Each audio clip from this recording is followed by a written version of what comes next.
Opposed? So carried. Did you hear that dream? Any other nominations? Hearing no other nominations, Lauren, you are selected. Thank you for the rounding. I'll call to order the November 4th meeting of the Village of Weston Building Committee together.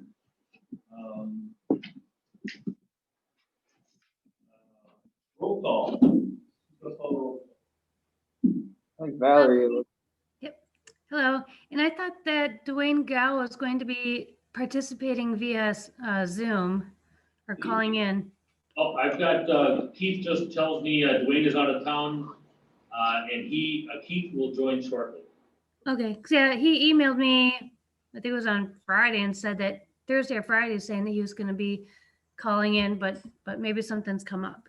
I thought so too. Okay. Regardless, I guess I'll call roll call. So Bob Bender, Here. Brian Bushnell, Here. Barb Ermeling. Doesn't hear. Okay. Brian Ermeling. Here. Dwayne Gow is absent or excused. Joe Jordan. What was that? Goes here. Yes, Joel's here. Okay. Let's see. Mort McBain is excused. Minell. Here. Have you Aaron seen? Nelson. Aaron is not here. Okay, that's right. Mike Tice. Mike Tice is not here either. Okay. Lauren White. Here. Husheng Zagami. Not here. Okay. And then, and I didn't catch who nominated Lauren to chair the meeting, although that was prior to opening the meeting. So I don't know if I need to know anything about that. That was Steve Minell. And then also Gary Garnt is on the committee also now. Oh, okay. So is Gary is Gary present? He is. He was the second on the nomination for Lauren. Okay. Thank you. And then who else is present that is not on this committee? It is Scott Tatro, Uh-huh. myself, Michael, Nate, and then trustee John Ziegler, and John Wallenkamp as well, architect with CUNY. Thank you. And Mark Maloney, sorry, What was that? and Mark Maloney. Oh, yep.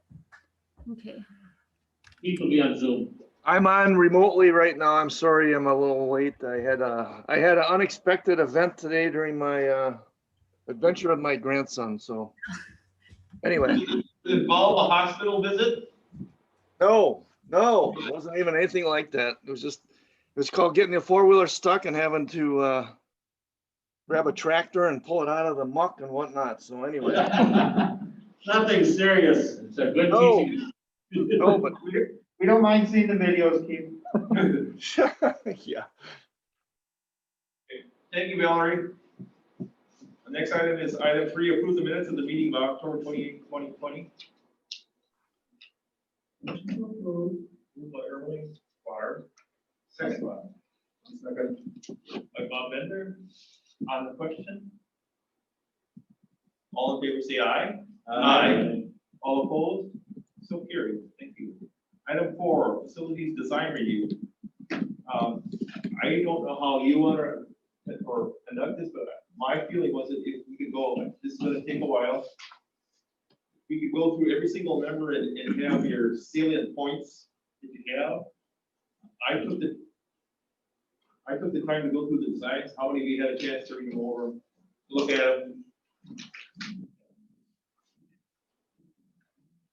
Okay. Yes, sir. John. Yeah, Lauren, if you also want me to do a high-level review first, I think. That would be great too. Because at the last meeting, I know there were some suggestions made. I was wondering if you had made any of those changes. No. Okay. I don't believe so. Okay, if you would do that. So if you want, I'm prepared to go through all the levels, high level, and then open it up for the committee to. Well, ask I questions. think if you do that first, we might have some questions answered. We can kind of craft them off the list. Okay, Tell me if you want first. so, if you want to bring up the overall first floor plan, Michael, you guys, is there one area you can see over the? Because I'm gonna kind of go highlight, so it's either board better? That was. Just high level on the plan, everything you're seeing in the upper right is what we're calling office admin piece. And the majority of that is also got second level over the top of it, except this end here. And as I get to the second level, I'll point that out.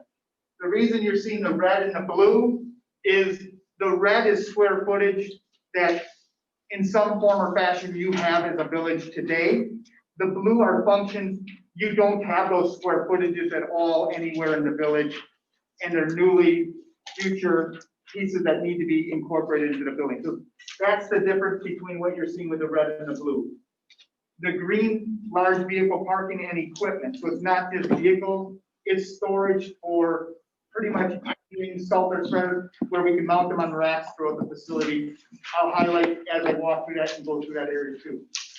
The yellow is what we call the shops area for each kind of division and part, and that's why you're seeing multiple. In those shops, you'll have just simple garage door access, air and water, slop sink, so minimal functions inside those. They are set up where a vehicle could be pulled into those shops and parked overnight. So right now they're designed that you could actually do that. This chunk here is what we're calling the smaller vehicles. So that's your standard stalls, 10 by 20 stalls for 250 pickups, things like smaller vehicles that can go in there. So we kind of condense that into a smaller bay. Main access drive bay, in the air and out. Then you have all the larger vehicles, parked circumference along the building. Some of these stalls, as they are today, have two pieces of equipment in them. So right now, a snow plow with a spreader, everything will fit in large, but then it's also a stall adjacent to that. It's two pieces of equipment or for a future plow in the future. So that's kind of, we fit the sizes within the facility. The aisles, the back walls you're seeing like here would be areas where we do the standard racking system that you think 4 foot by 4 foot pallet can go on. We can do that all the way around the circumference of the building on the inside for storage also. That particular green area, you'll have a clear inside height of 22 feet. So all the garage doors are minimum 18 by 18 doors. So we have plenty of height and plenty of width for snowplows entering and exiting. The orange area here is replicating the maintenance repair area of the facility. So each one of these bays is essentially a repair bay. The formula we use is pretty much two to 2.5 stalls per mechanic. So a mechanic, when he's working on a vehicle and if it's down waiting for parts, he doesn't have to take it, pull it out, drag it. He can leave it in that stall a day or two, go work. So it gives them the flexibility of it. Those numbers change based on mechanic size, but the smaller the number of mechanics, it's 2.5 bays per mechanic. So that's kind of how that's laid out. And then as we talked last time, this is a manual wash bay. In that wash bay, you can pull in the plow or 2 smaller pickups. We would have high pressure wands, 360 wands, so you can wash all the way around the vehicle. A catwalk to get up top to wash on the top of the vehicle. This here is the manual wash bay, or I'm sorry, automated wash bay. So what you can do is at the end of the shift, come in here, wash, and go park. Police, say if it's a sloppy day out in the rain, they can run through that, come out and exit. So it's a universal, it's open. That would be activated by the same card reader that would get you into the building. So any outside entity that would want to get in there for the fire, they would do that through the card. This room here is the equipment storage for all the wash equipment, manual and automated. So we're getting it out of that wet environment for longevity. Parts support, and then parts office and inventory and library. Next slide, Michael, if we can get the upper. So as I was mentioning, the lower level footprint goes, this is only one story. So the second level of office doesn't cover the entire footprint of the other office. There's a small section that is just a single story. Here again, you have the red existing square footage with expansion, and then the blue is functions that don't exist in the village today. Mechanical space on mezzanine and also long-term type storage on top of those shops will be a mezzanine. So those shops would have a 14-foot from floor to deck and then the bottom of joist, but that gives you room for additional storage for long-term type storage. This is the only other mezzanine area, which is off the maintenance bay. The maintenance bay will have a crane that will go north is to my right. So we will have a bridge crane that will go all the way from this wall all the way to the back here. So they can land long-term storage things, tire or whatever, wings on that mezzanine for additional storage.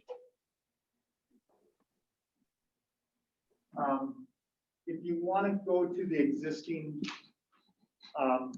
Schofield site. So what I did is just to give you a feel for the sizes and how things overlay and work.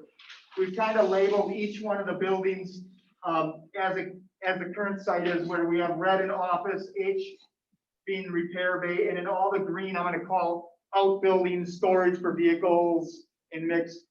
And the purple here is salt.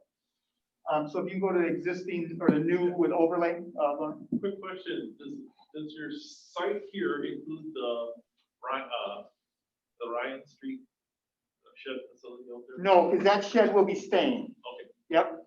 So that, according to the master plan, that's seasonal storage, or we counted that in to stay. It's like a machine shed. Yep. Yep. The overlay would be that way. So what I wanted to do is plop on, and this is reading, not reading too well, but this image right here overlaid in here is the existing footprint of the office. So I kind of wanted to give you an overlay on.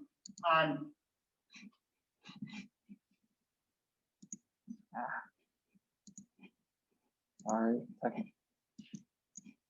But other than that, you can kind of see all the pieces of overlay in the green. And then this is also the parks facility at Kennedy Park.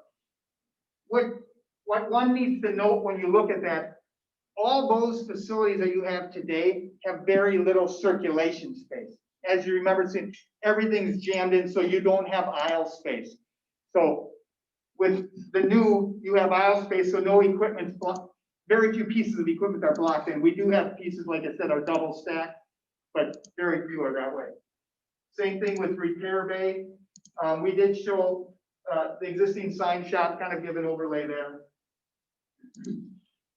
If you want to go to the first floor. No, stay there for a minute. Yep. So those, and maybe I missed this, but those dark olives are the existing again. Those are your existing Right, buildings, inside correct? there. Just And then- giving you a Yep, feel of and the then shape. that dark brown down the bottom. Yes. That's existing. Okay. Repair bay, yep. Got it.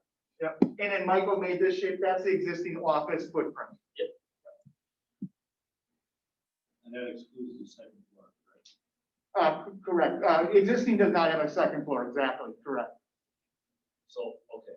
So Yep. everything outside of that is all new, and then of course, everything on the second floor is new. Yeah. Okay. So that gives you kind of gives you a high level, that percentage of increase in square footage.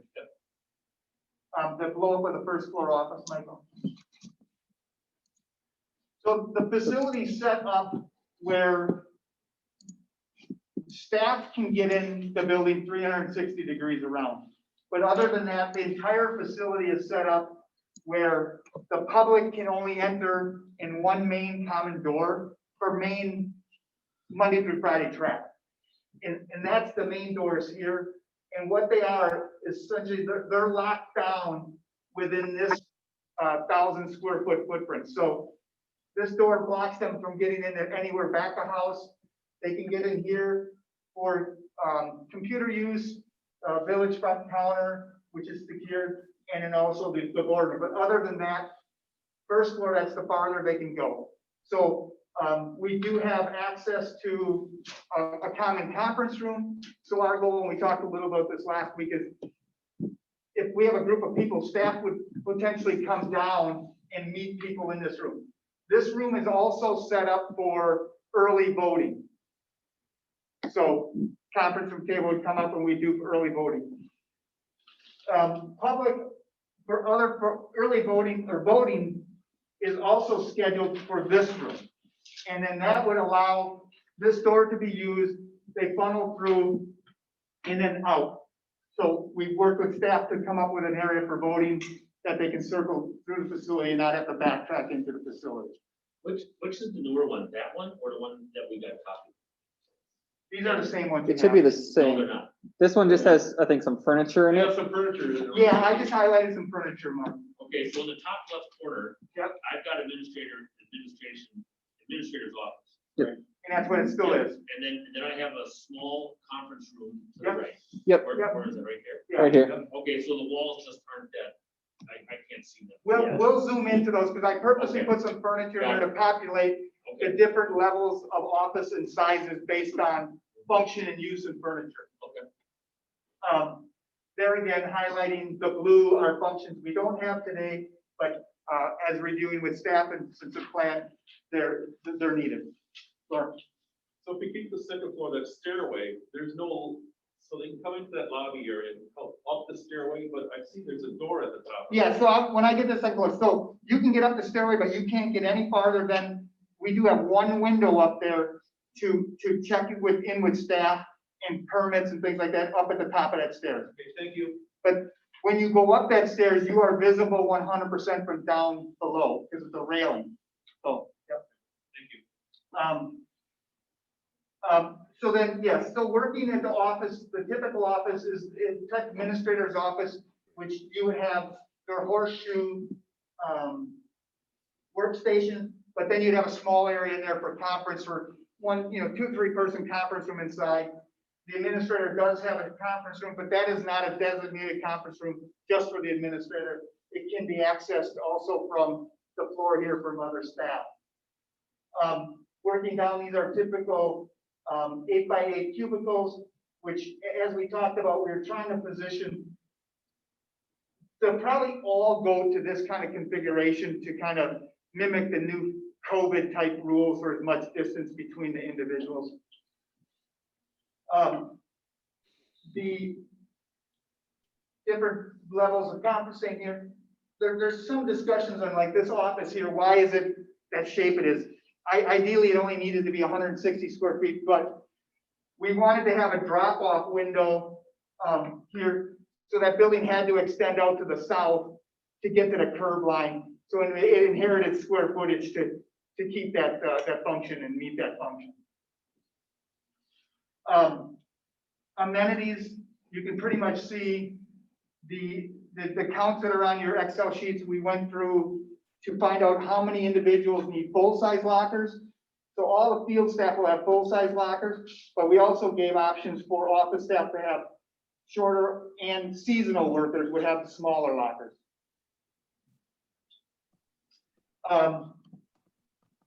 This was kind of labeled wrong in your plan. This is the kitchen slash break room for field staff to come back also to use this corner room here.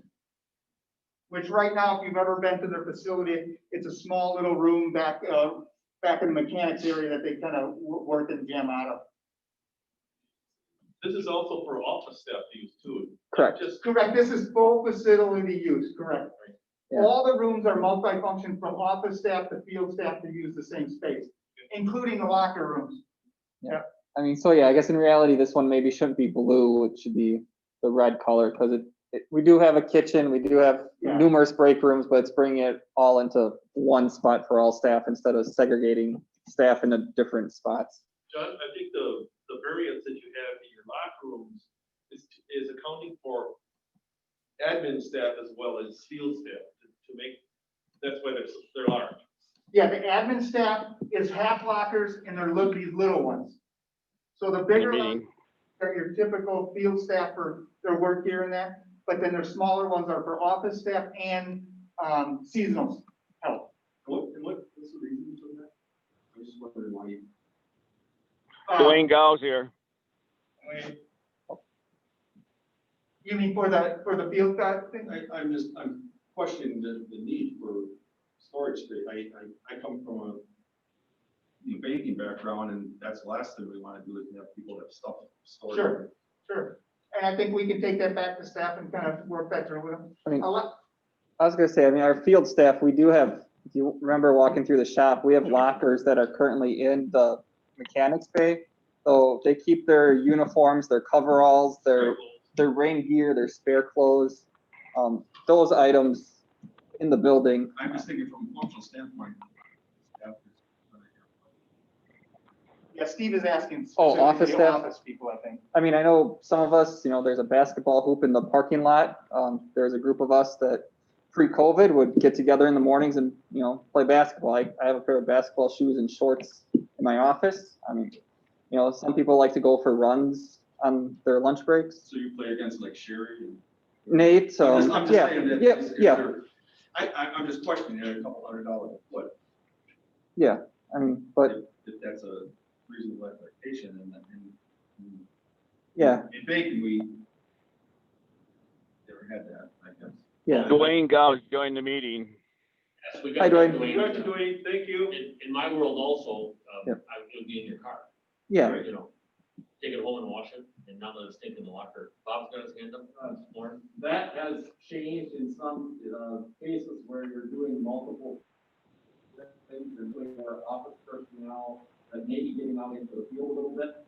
They're gonna have to have ability to clean up or whatever at that point. In addition to the fact that we're trying to promote health here. That makes a difference on our health insurance benefits. So by doing this, the hope is that you maintain their health level for health insurance types of things. Different. I know, I can just tell you from my experience, what I've been exposed to, and we had it as part of the basement bathrooms where we had it and thing. Where the eating areas were and stuff, so if people wanted to have something, that's fine, but we didn't.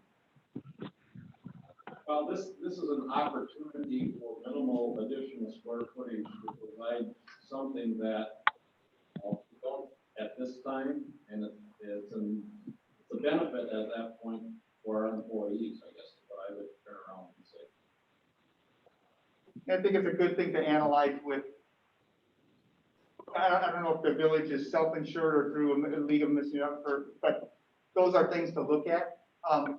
But I think we want to make sure we answer it and look at globally, because what I also want people to realize is we can cut 1,000 square feet out of this and jam it into a tighter box.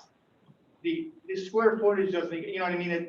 The square footage just goes up a little, you know what I mean? It doesn't proportionally lose for every square foot we take up, unless we start taking big chunks out. So. I liken it to counting paper clips to try to save $100,000. Not gonna make it. The other issue that Mike probably can speak to is our utility employees. Those guys are often in the most horrendous and literally crappy situations you can think of. And part of as my understanding, OSHA regulations is they have to have a way to change clothes and or take a shower because they're not supposed to take it home. Sit in their car with, if they're in a lift station, my God, those guys are braver than I am. And I do autopsies, so.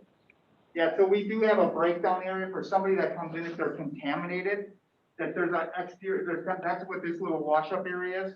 It's a booth wash and it's almost, I don't want to call it a decontaminate, but it's, if I'm solid with mud, I don't just go in here and trap it all, it's a level of knocking it down beforehand.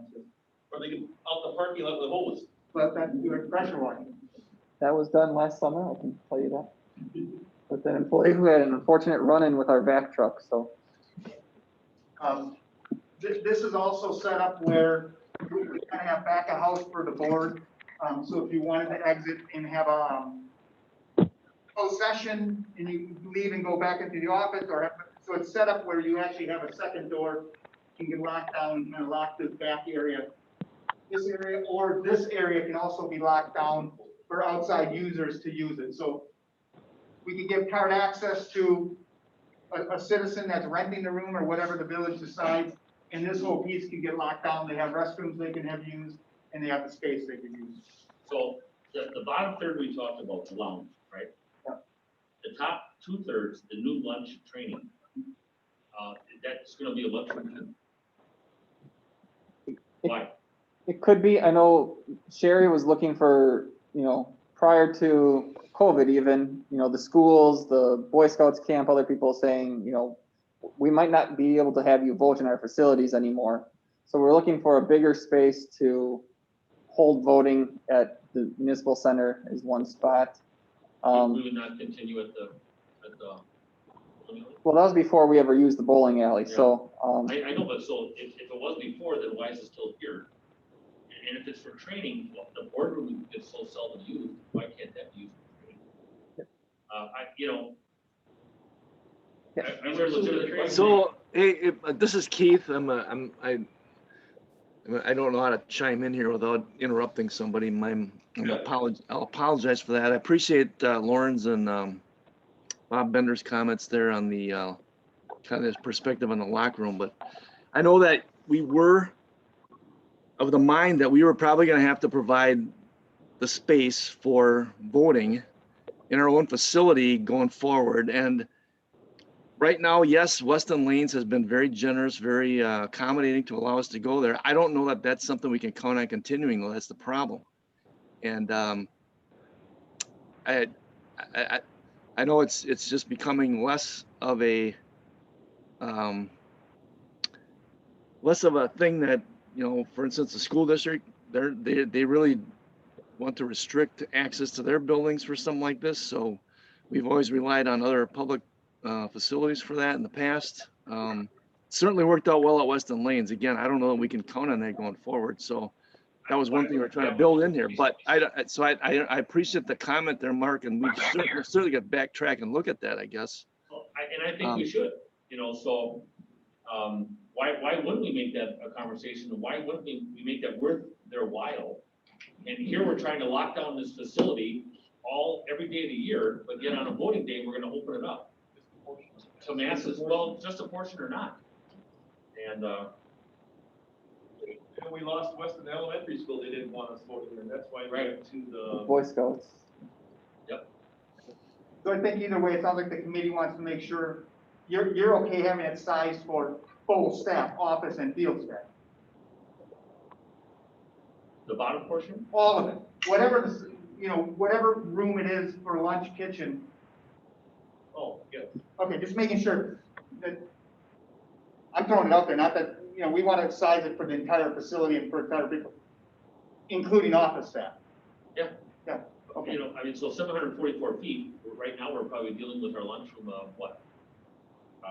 12 by 20? Yeah, If that. Yeah, there's a couple of them. That 1,400 above that is just, in my mind, questionable.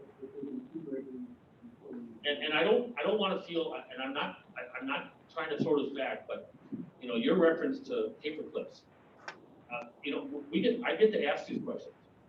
So I'm not comfortable with that answer back, just so you know.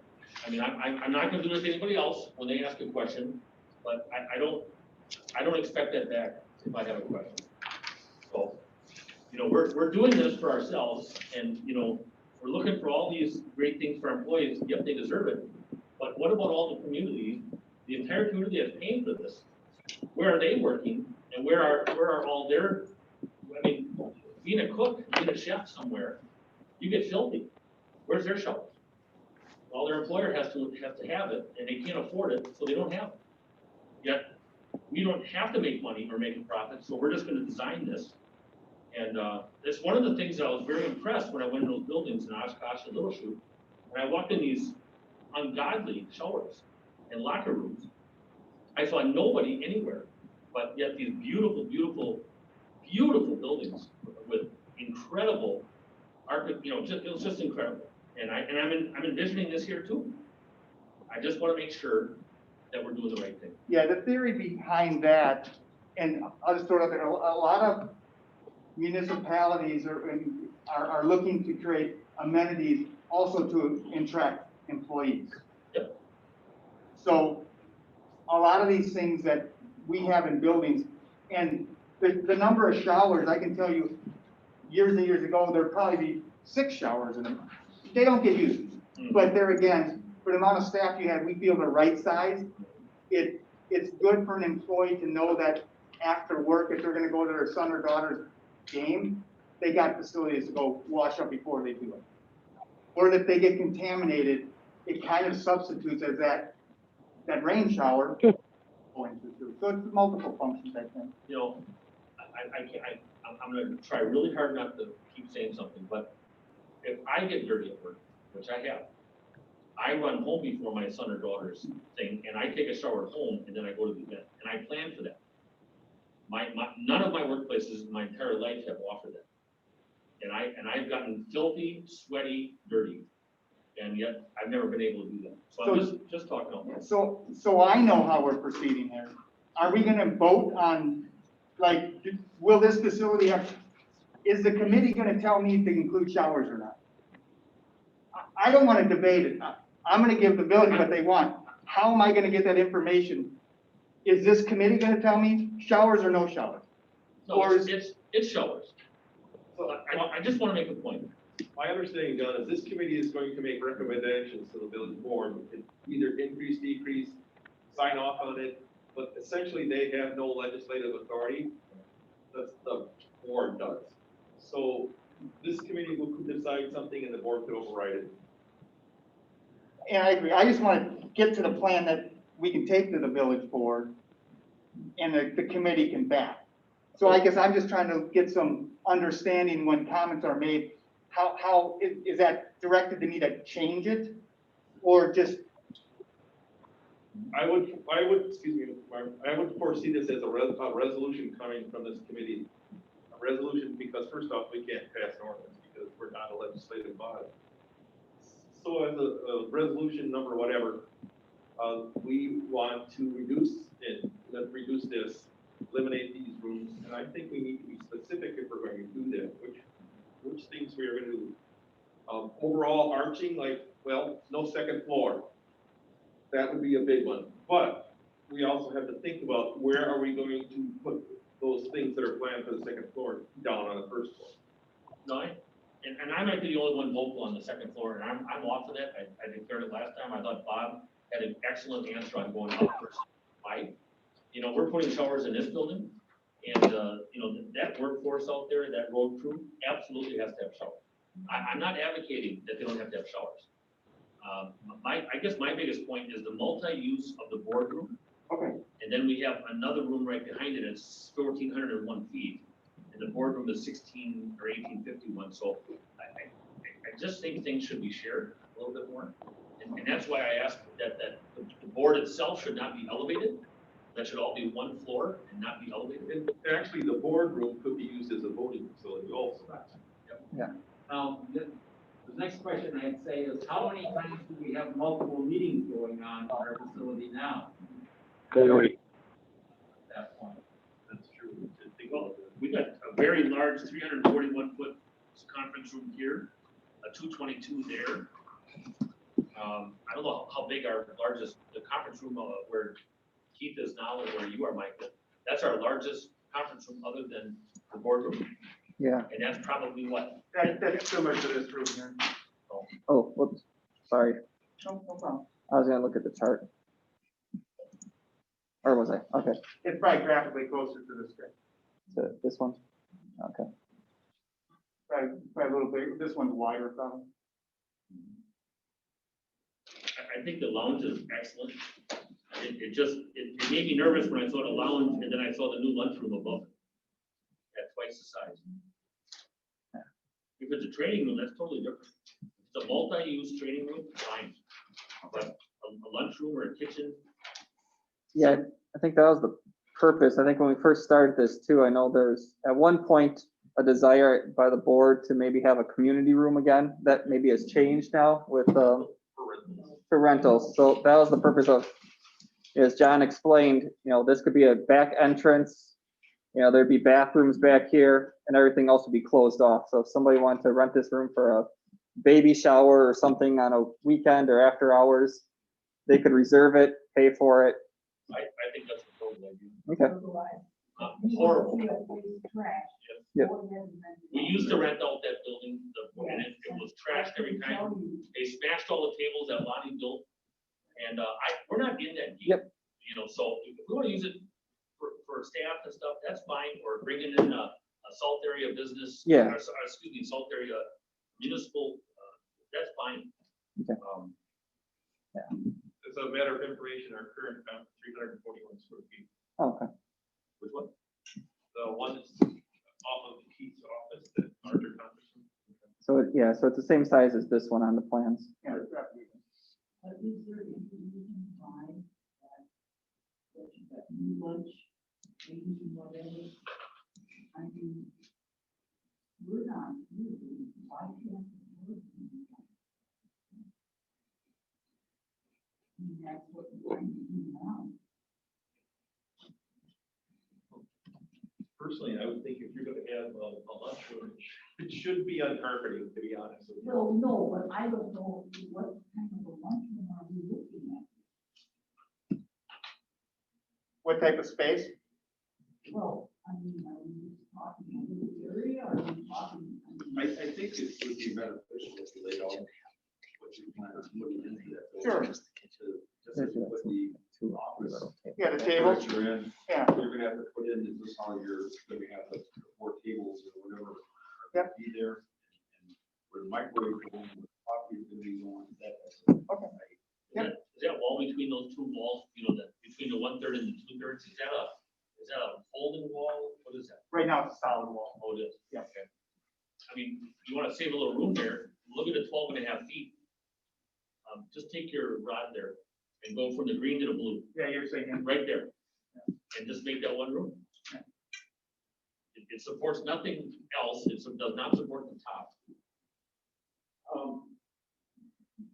I understand where you're going, Mark. The only question I have is that is going to be also the break room for all of the drivers, et cetera. Yep. Am I sure? Yeah,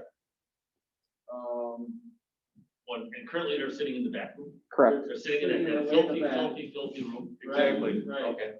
So the next question I have with that in mind is that I'm assuming the division is because of that issue.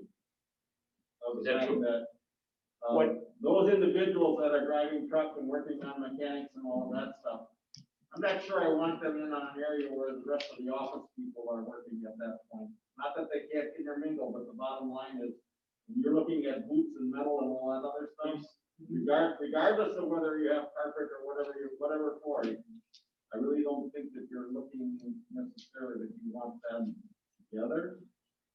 I mean, yeah, and that's one of the reasons we have that division is, so the field staff doesn't lose their space. So field staff always has their space, they leave their personal items sit on the table and that.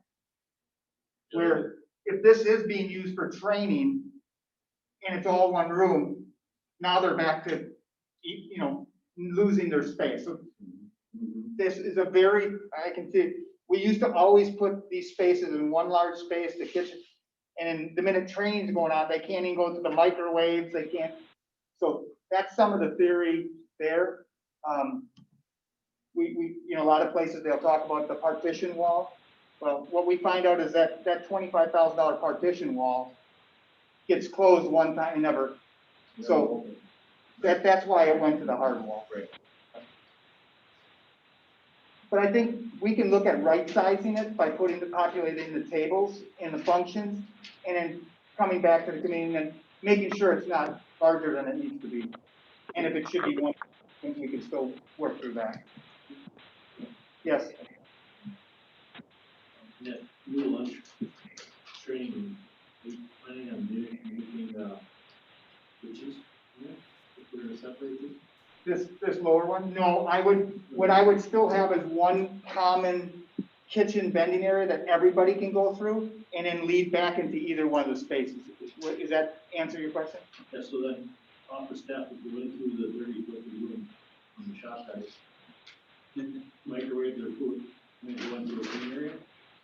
Sure, what I would tell you is, my experience when we do these rooms, this room doesn't end up that filthy mess room that you're thinking of. These rooms, regardless of the field staff, office staff, most communities, you want to bring those people together. It shouldn't matter if I'm the office guy or office, and I'm meeting next to the mechanic. You actually, Well, the only thing I'll say is when the mechanic grabs the handle for the microwave oven and he puts his food in there, and the office staff grabs it and the handful of grease, that tends to piss people off. I'm just being honest, yeah, no, because it happens at our shop. yeah. Happens at the hospital, you get people with dirty hands and grabbing stuff, and never clean the microwave either. But what we try to help promote is, the mechanic, if he does that, he should clean handle off. I mean, that's a, you know, I think that's a way we could help. So I So think- John, yeah, John, you're bringing up some things I think that come up all the time, even with the office staff only using a kitchen area. And that's just a matter of people being respectful of each other and making sure they don't leave it messy for the next person. And I don't know what's the answer. We just have to, it just has to be instilled in the culture, I guess, to make sure that everybody's being mindful of that. Yeah, because I would think pretty much the discussion we're having here today of having the two rooms, if we start showing double kitchens, it's just increasing cost, and I think our goal is to maybe get a common overlap of both of them. So, can I ask a question? I guess Gary Gert is in the room today, right? Yes, Gary? So, you just built the facility not too long ago. I mean, as you were looking at this and talking about it, what kind of things, I gotta believe there's a lot of similarities to what we're doing compared to what you have done or tried to do in your facility. Yes, Keith, we separated their shop away from it. We have a break room. We don't have any offices in the new facility at this point. Not the new one, okay, but the one where you have your office and the main operation of your business, PGA. Although I know that, I guess the facility you're building now would be more comparable to the public works facility or the garage aspect of this facility. So, We do get, Keith, on our plumbing, heating, electrical guys, it's typically, they're usually out in the field when they're eating their lunches. Right, Sometimes okay. as they're back, we do have a bathroom with a shower, one staller, and we got our semicircular wash basin out there, drinking coffee before you walk in the break room, and then we just have a small kitchen area for them guys to sit. Turn that air conditioner again. We do have them issues. If we were to try to incorporate our excavation shop and have that same office, that we have a break room, a small break room downstairs, and we have, honestly, upstairs on our second floor for our office staff upstairs, it's a small 8x8 little bump out off the hallway that's got refrigerator, kitchen sink, and some cabinets. Coffee, microwave, they can do what they want to do and then eat in their office, or they can go downstairs and eat with the other people, but we didn't do a full-blown kitchen upstairs for the employees, but as far as the construction guys, which I completely understand of having lockers there, where Mark was saying is the lockers for all office staff. We don't currently do that either. We'd have to add on to our building to accommodate the luxury things for office staff or whatever it may be. You know, and we have to pay the cost of it and pay taxes on it. So I think I understand where Mark is coming from there. The lockers for the field guys in the showers, that's a no-brainer. I don't think Mark is arguing with that. As far as the field guys, the big room, yeah, I agree with that, and that's why I was saying We gotta separate those two because it's gonna be an issue. Not a matter of when, it's a matter of if, or it's gonna happen, period. Somebody's gonna walk in and the shop guys are in a hurry, you know, if they got a water main break or if they're, whatever they're doing. They're gonna clean up their stuff and they're not gonna grab a paper towels and spray Windex and clean off the handle or wipe the handle off. Our guys in our shop, we see a liver shop, it's filthy. It's just filthy, and that's just the environment that they're used to working. So you can't, I don't think you can intermix that with an office. That's a great group. Put them back to back walls or something, so you can keep stuff in the common area, but. So you think there should be separate areas, pretty much like it is now? Well, I looked at that lunch training area, and that's a huge area. That's huge. Well, I mean, I don't know what this thing, I can't imagine this thing's not gonna be, I mean, you take the square footage of this project. You know, that's not a cheap spot. That's probably $50,000 to $100,000 room right there. If not more. Probably John can give us a better idea of what. So I'll populate it with the tables, and then you can see how it's coming up with the square footage and the size. I think that's the best way of doing it. Based upon what it's used. Yeah, yep. I think, you know, good feedback, we'll take it back and kind of work that area and show you what needs to go in there, and then we'll figure out what gets cut and how it gets cut. Well, I'm getting the feeling from this committee that most of them don't think that the larger lunch training facility is necessary. Is that true? I don't believe it is. I mean, I could be wrong, but that's a whole lot of room. That's my opinion. I mean, it's huge. That's a lot of area. So would we say that we would size it to office staff just eat at their desk? And field staff don't come back? I'm just trying to get a feel for what. I don't know what the, but for me, I think that where you have that lunch field could serve both purposes. I realize that we want to separate guys, people that could, guys and gals that get dirty from guys and gals that don't. You're But saying I there's think space for? we have enough responsible employees that they can take care of it. I think even just keeping that lunch, to me, that lunch, the new, what's called new field lounge. Yeah, all I would say is, that's fine, but that probably will accommodate for tables, a third of the staff you have designed for the building. If that. That wall maybe has to go Yeah, up here or something. so I'll populate the table. And For a like, single, for more like a single room of a smaller size overall. Here, Yeah. make that it. Keith, you have something? That's a huge savings. No, I just said you're looking at perhaps a smaller room overall for the entire purpose of the two, currently the two then. But you're showing us the two spaces. okay, Mark, go ahead. Street foreman, where is it now? They're in that shared office with the fleet foreman in between the parts tool room and where the guys eat. Okay. It just seems out of the norm right there, where it's sitting here. Yeah, I feel like it should be maybe over here more, over by the lab or, you know, where the file and equipment storage. Wouldn't it be just more accessible to, you know, to more of this, more of the shop? It just seems like it's eating up that whole room, and then you got that voting storage. Yeah, Yeah. it's just, and then it's got bump outs and, You're thinking more of under the mezzanine. well, why? Because now you're gonna have these people there, well, you know, because isn't there gonna be a lot of foot traffic back and forth talking and? well, I guess You know. so our street foreman, I guess the way I envision that room is, you know, the guys have their iPads. It'd be a place for them to kind of have a secure place, you know, kind of their cubbies for their, so it wouldn't necessarily just be the street foreman's office. It would be Right. kind of a shared work area for the crew.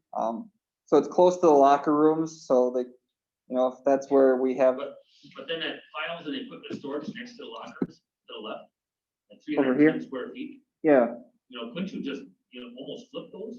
so Mark, Wouldn't that make the most sense? Sure. okay. this position here, Yeah. I can tell you, if you go back to most facilities that do this, they want that building, that right there, and a lot of times windows looking right in, so the adjacency to that, I think is perfect. For the amount of foot traffic and where they're going, if you put it down here, Yeah. everybody's gotta go all the way But you're down saying put here a now. door here, Mark, right? Put the door into the shop here? Where? Oh, there. Well, no, I just I don't understand why the bodies would be in that area other than to go to lunch. I just don't understand. They're all coming right here to go in the locker room. Well, the locker room is over here. No, this is the door to their locker room. Okay. All right, I thought it was No, just a little so- indentation. What's no, the so- indentation? Employees, they're coming right here, down this Yep. hallway. Yep. They're coming right here, locker room, or over here, or right in here. So we don't, I'm just telling No, that makes more you, sense. you don't want them down Didn't here. know that. I see Yeah. that indentation there by the janitor closet. And I thought those were the two entrances. So that must be the entrance to the women's. That's an entrance. So there's to an the men's entrance here. And, too, and another man's. because the office staff is using this. I didn't know that this would be the main over here. So this Okay. is field staff coming back, parked in their trucks. Yep. They're coming here in, coming right, I mean, so Makes more sense. I think that's landed almost perfectly where it needs to Okay. go.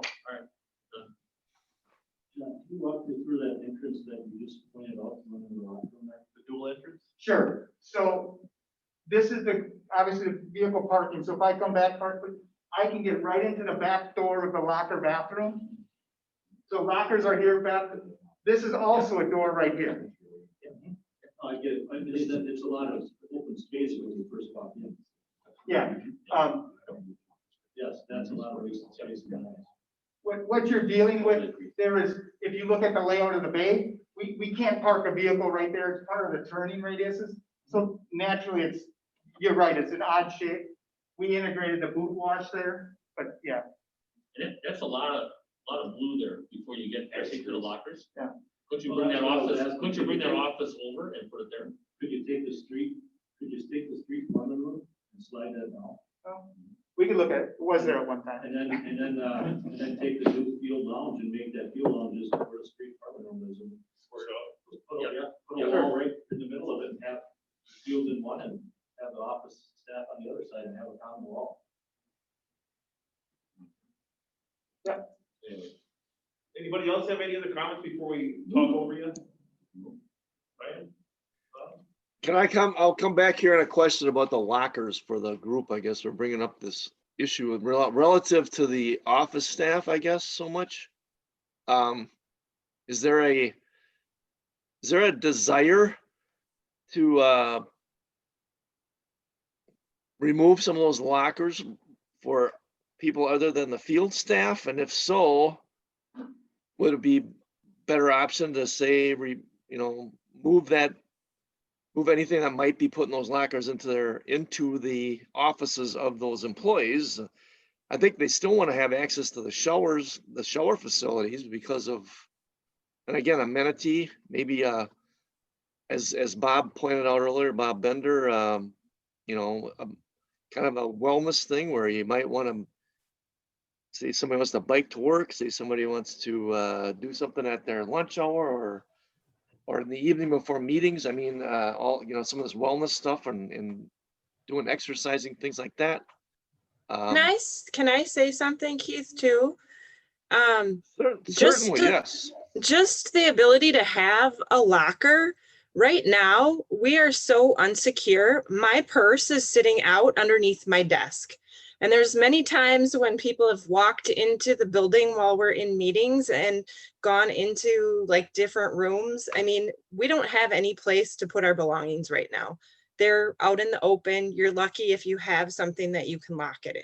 I mean, my door for my office doesn't lock. It's an old conference room. So I think of having a place to store my belongings that could walk away. So Well, that's a good point. Yeah. We also have staff that right now they run at lunch, and I mean, if I did something, I wouldn't have the ability to go home. Granted, I do it before I come into work, but they're running and trying to clean up in the sink in the bathroom. So, and they're meeting with residents and people after that. So We have a wellness committee. We try to get everyone active. So that's similar to what Bob was talking about. You know, employees are looking for those types of amenities now. So I guess my biggest thing is I would like to have some place to securely put my belongings. I think what we could look at is, like, remember, office staff, if you look at the chart, it's only a 0.5. But we can also look at, is it better to have that, if certain numbers would rather have it integrated with the furniture. So there's other ways we can help look at that too. Okay, the only other thing I'll go back to then is I know we talked about storage. That was a question brought up by Brian Ermeling, I think, during the week here, and I think it came up last week. And I know that in the banking world, that I know obviously everything is being imaged. I think if you look at the list of things that we need to keep, I think Barb pointed this out last time. There are certain things that we have to keep hard copies of, and certainly we should be looking at that, what we can image and what we have to keep hard copies of. There are some things that we do need to keep copies of until things are superseded, or even if they are, like old maps, things of that nature. So there is a certain amount of storage space that we're going to have to provide, or find it somewhere else, I suppose, off site. And I don't know if that's really a good option either. We've stored stuff at the public safety building up until the remodeling started, and now we have to bring it back. So You have the pump house. yeah. So anyway, it's a challenge. The whole storage thing's a challenge, but I know we can't maybe go to the level that maybe certain private businesses can't either, but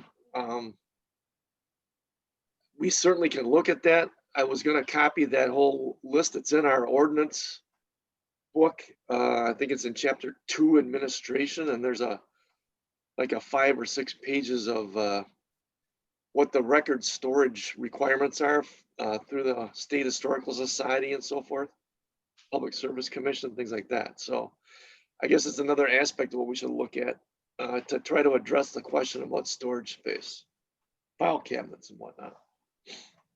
Yeah, I'm just curious, you were talking about the storage, is that being built differently for fire protection? Is it being built differently? No. Is it being, I'm just curious, because I don't know if Nate's servers have to be in something that's fire protected or not, or. No, none of the hazard that you would be storing in these rooms would be beyond ordinary office hazard type storage. Even in the back garage, you're only. But what I'm saying though is as far as that needs to be preserved under statute, is that we have to have additional protection for fire or not? I've never heard of that being the case. Well, you're wondering about fireproof file cabinets and things like that? Yeah, well, yeah, the file cabinets and the construction itself is, at Peoples, we have certain things that went with the IT, in case the server caught on fire. It wasn't water protected, obviously, it doesn't respond well to water if it's computers, but it allowed it, to kind of like what you have in a restaurant, with The Ansel system, yeah, I have, all the work primarily we do with these type of facilities, they don't have any specialty fire suppression, even for the IT room. Now, when we get into a 911 backup, where it's a different system, that hasn't been discussed, but I don't have anything. I would assume there's redundancy in the village. Yeah. I can just, to that, we just make sure we have a really good backup situation. We image our disks like every hour. So if something were to happen, we can get a new server in place probably within 2 hours and have it up and operational. So. John, I know in the old days, they used to have a Halon fire extinguisher system for IT facilities, and that brings up another point, is this building sprinkled? Oh yeah, 100%, yeah, it has to be. The state standard, is it not? Yeah, you're beyond, you could only build the green building, be 5,000 square feet for the vehicles, you're way over all the requirements. And probably not putting a sprinkler, you'd spend more money with firewalls and everything, so it wouldn't even make sense. Okay, thank you. Anybody else have any questions? As long as we got a pause here. Are we staying in administration? Is that where we are? Or I think or we're still, resident? yeah, I think we're still in there. Okay. Yep. Because I have a question outside of that. I have a question about the driver. That could be man. Other. Well, I think somebody will be sitting in that area. You know, would somebody be in the utility service area? Yes. Correct, yep. So if somebody's there, they would have to just get up and go to the window. Yeah, I mean, so, It's not manned all the time. I actually thought that was actually a good idea. Yeah, but I just was wondering if they were having something. Well, somebody will be in there, Yeah. and John had brought up what an odd shaped room that was. But I actually think that's very clever. Very clever to have that. Yeah, especially with what we're gonna be probably going through in the next 20, 30, 40 years, 100 years. So that'll be, that way, or it'll also be a Dropbox, that Right. secure Dropbox into it, so it's gonna 24/7, it's open to drop. Now, you know, instead of renting out that room over here in the top right, which I don't think we should do, for a minimal $5 or $6 grand, if you put an ice cream cone in there, you could seriously make some money for bricks. I'm just telling you. You'd be busy. Anyway, Your Dropbox question, I have a little bit more on that. So that Dropbox will be available for people who have to pay utilities, absentee ballots, so that we don't have multiple locations for. so that's the drive-up window and a Dropbox there, right? Would be right there. Yeah. So it's kind of like a home where they used to be able to drop the mail in and it would fall on the floor, but you'll have a little container there. Yep, it's gonna be like a secured cabinet that'll go down into. Yeah. But does that create, I'm sorry, Go ahead. does that create additional expense, though, for access purposes? That means if that drive up is on the front, on the top, and Keith's office gets moved down, does that make it more effective, less expensive to build? And you don't have to have the access along the left side of the building? Oh, I see. You mean trying to get it in the front? Yes. Yeah, I think if you look at the pavement, the site layout, it kind of blends to be there or farther. Well, and that's my point. That's already been decided, but I'm seeing that having an access point all the way around the building. So somebody, they did want to do that. Now they got to go all the way around the building where the trucks are. Yeah, that pavement's there already for parking. Yeah. That's, If you look at the site plan, It's right here. that's a circle drive. Right. Yeah, right here. Yeah, I know. That's what. I'm not- Yeah, it's true. yeah, it was integrated with the existing It's a driveway driver's design. side kickoff, yeah. And we're going to be putting curb gutter and everything else that we have required about it. This is stuff. correct.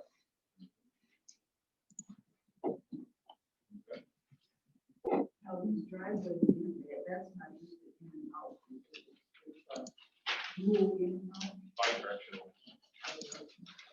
Yeah, I mean, in our brief conversation with the county highway department, they did mention that, they could potentially someday see Bernard Avenue, like a median continuing through Bernard. So, Bernard is lined up with the southern entrance. So, possibly in the future, the northern entrance may be the only one you can turn left out of. Well, listen, if a store can get across, median, I'm sure the municipality can make the county. Yeah. So I guess that's just, yeah, Well, the trucks would stay on the north side, correct. cars would stay on the left side. My question was, I thought that should be a more straight out, but whatever. Can we go back in the building? Go ahead. There's 30 small stalls for the smaller vehicles. What, can I just know what those, there's 30, so what are we talking about? The water utility vans, the Pickup trucks, pickup trucks, vans. How many do we have right now? there's Scott Roman. Scott Roman, there's 6. How many water trucks? We got 4 utility vans plus a televising van, so that's another 5, That's 7. 7. We've got the sign truck, 2 other pickups, 8, 9, 10. the Traverse, 11, the shop truck. So there's some equipment that you would also. Yeah, so then the other equipment we'd be able to park in there would be like our skid steers. We'd be able to park the like bigger lawnmowers, like the 11-foot. All right, so there's only one way in, one way out, though, right? But no, It's a that's a two-way traffic. two-way there. traffic. That's Yeah, two-way I see traffic. the two-way traffic, but you go in, you gotta go out that same door on the east side. No, you can loop right here. Where? This is a drive aisle Oh, here. that is a drive-through? Yeah. Yeah. Where? I don't see it. Where do I you think see the, it? This is, you can drive. So right where in. the two stalls are missing, that's a drive-through. Correct. I didn't catch that either, Bob. well, Okay. to me, it looks like a solid line. I Yeah. can see the confusion there. Yeah. Yeah. I just don't wanna get in the habit, and I know we have a habit, I don't know, I hope it ain't still happening, that people can use that shop on the weekends. And it's been something that okay, so for sure, it does not happen. I don't know of anymore. anybody using the shop. Somebody might borrow a wrench or something, but nobody Okay. comes in and uses the Okay, shop. because OSHA, you can't be there alone. Yeah. The insurance companies. Well, I brought it up a lot and it kept going, so, but I mean, even on our tours, you know, it was nice that we all drove into those places, those other places, it all melted down. Yeah. And it's kind of a nasty habit sometimes where the employees think, oh, I can pull in there and let it drain off, and yet the rest of the community doesn't get to do that, so. Yeah. Okay. So Mark, with the layout of the spaces with the lunch tables and that, we do have one that has all the vehicle numbers. I'll populate that one too. No, I think that's good then, I mean, lawnmowers and all that. Yeah. Keep it away from the big equipment, that's very smart. And that's a drain, long column drains on both Correct. sides? Okay. And then at one time, we did have a wall here, but as we looked at it as a team, there was no reason to do it. It saved on Oh, that's mechanical not a system. wall No, this is all open. now? Oh. There's columns in there, but no wall. The wall is So you gone. can drive right through there? Yep. Yep. Oh, way better. Yep. Mr. Garrett, do you have something? Yes, in the, meter shop, the utility, you got, looks like those are all overhead doors, so that's all, so that'll be the only wall in that shop area that, we're seeing a white. Yes. That's not a wall. This is a wall here. Yeah, this is Yeah, full that's wall. a common wall, but the wall to the right, go over, right there, that's not a wall. Correct, Correct. Gary, correct. Okay. That's why. There's a Wow. column, Confusing. it looks like there's a column here. Yeah. I see three. Yeah, I see three Yeah, columns. you can see the Yeah. columns here. And at one time that was closed, but as we got into it, it saved the makeup area in it. It just, That's a great idea to leave that open. Right, good. And that way too, we were thinking you could park, like our patching trailer, you could back it up, park it here and still be able to then hook up and drive out. So then the question is the way those stalls are laid out in the inside of that shop, there's those overhead doors going into the meter shop or utility street or parks or storage. Is that just to access have easier access to the building? Or what is the common overhead doors there? yeah, it's really, so parks or somebody, they have a trailer, they want to pull through and drop it, they can get in. The stalls in front of it would be associated with that shop. Does that make sense? So That makes sense. whoever shop that is, that's their Yeah. vehicles that park in front of it Okay, too. that makes sense. And each one of those shops has access on both sides. Not all of them. Yeah, we kind of went through it because I think where Gary was going, every overhead door you lose wall space. So we kind of analyzed it with the groups. What's gonna be more functional for you, the double overhead doors or more wall space? John? This in, store, 141 Park, what is the significance of that dark colored section on the south wall? This, Is that a window? I have a question, yeah. I can tell what the overhead It's too doors are fuzzy on this. in the door. Well, you got two of them there, John. You got one in meter shop Yes, and you have one in parks. This? yes. No, outside Oops, sorry. wall. South wall. Outside Right south here. wall. Yeah, outside south wall. Here, John. John, just look at the front sheets. Oh, okay. Oh, I think it's windows. Yeah. I think, my guess it's windows. Meter has a window and so does park. Yeah, I'd have to look at the exterior side, but good chance there's windows high and low there. John? Oh. On the wash bays, just like we have done for other car washes, I would assume there's a sedimentation basin in there and, that's what this black line is. okay. So it has, that, you can't discharge that into storm sewer or sanitary sewer without having the particulate settle out and all that. Yep, so what'll happen with all these drains in the building. We'll start with this one. It'll actually be a baffle system. So it'll actually settle out the solids locally here. And then it goes through the oil waste before it leaves. Everything in the green and the orange will go through the oil separator and then sanitary. So even the trench drain, catch basin, which is a deep sump catch basin, it'll collect the solids. So you can shop, so it's not getting into the system, but then the oil's trapped with oil separator. We also put in the floor slab, just a PEX, 3/4 half-inch PEX to the top, the high point. You can go to the wall, crank that on, wash out the drain, so you're saving all that man hour, pulling the grades, trying to get the, so it's simple, line of PEX there with a simple crank on the wall. So it flushes the system. Flushes the system to save pulling all those grades out, trying to get, so it's just things that we've implemented. To me, within a year, you're saving the man hours of what you put in that system. But other than that, all these wash bays will be deep sump where once the sand settles in, you can sewer back it out. As long as we're on the subject here, I hope the committee will indulge me. This also has the capability of doing underbody washing. Right now, the automated wash would be set up for underbody chassis wash, correct? And Mike knows, and Mr. Donner knows also that because if you don't get salt off those trucks, you get a problem.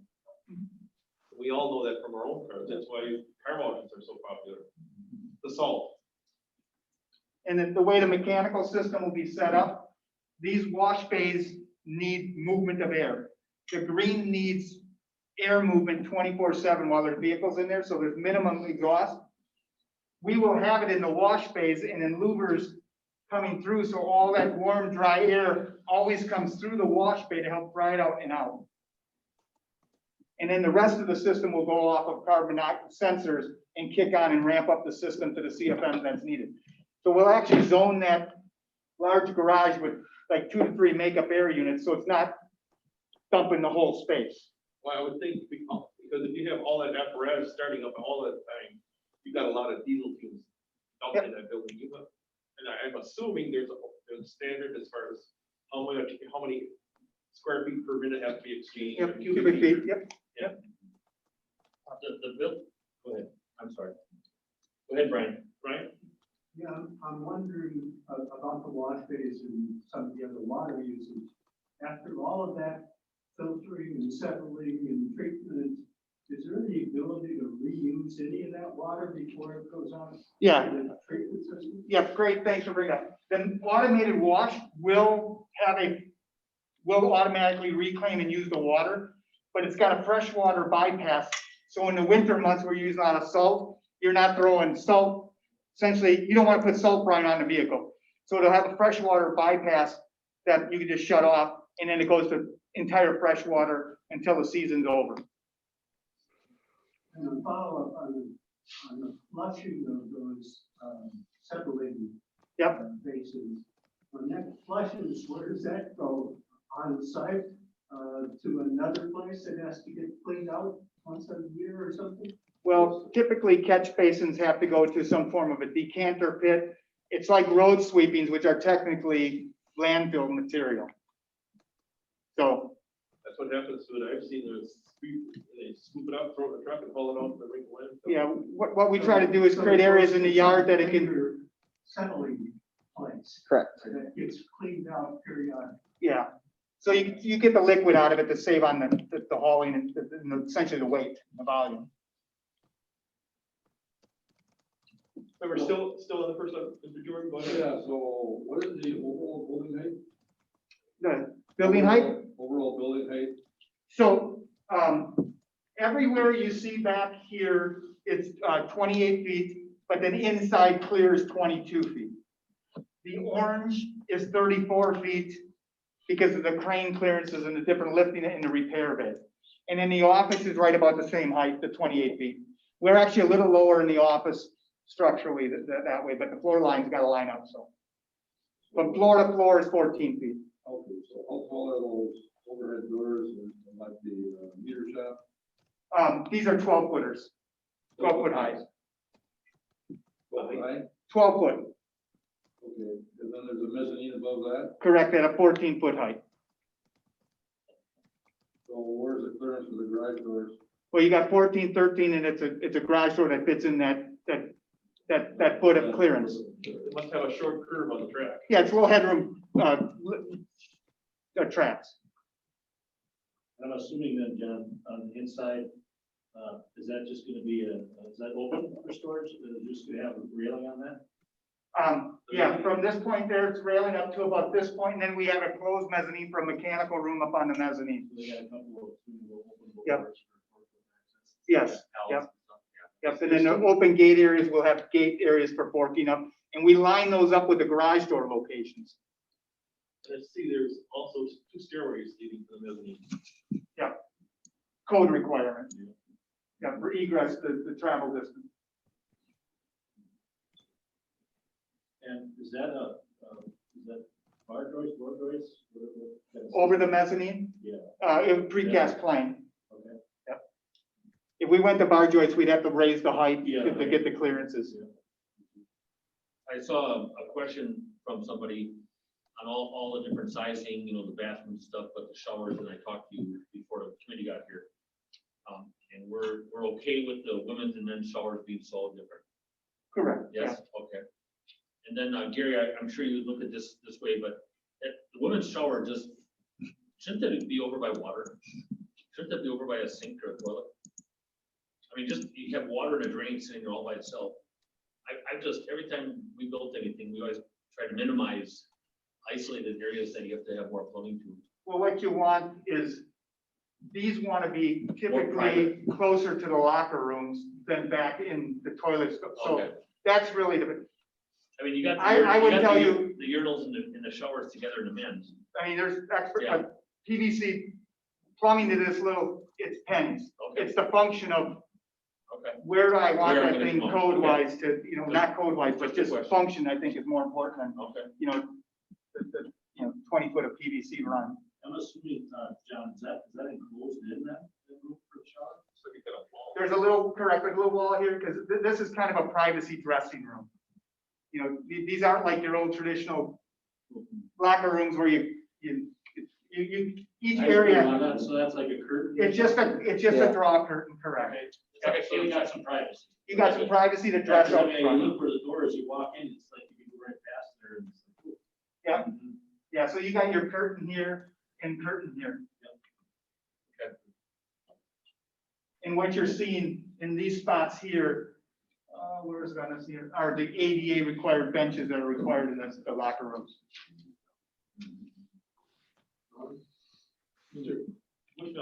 While we're on this drawing, I want to double check and make sure that I understand what I thought I heard. And I'll go over here. I think I heard the suggestion to bring the street foreman office down into this area Correct. and then kind of rework. Then, and that big room is going away, is that the recommendation? No, Gonna be just changing size and right size, I guess, Yeah. to validate the size. John, were you, and I'm not advocating anything, but you're thinking maybe this wall over here? Correct. Okay, so just, okay, close it off. Pretty much squared off. Because whatever we save there, we're also saving roof. That's over the single story part of the building. That's the area that's not 2-story.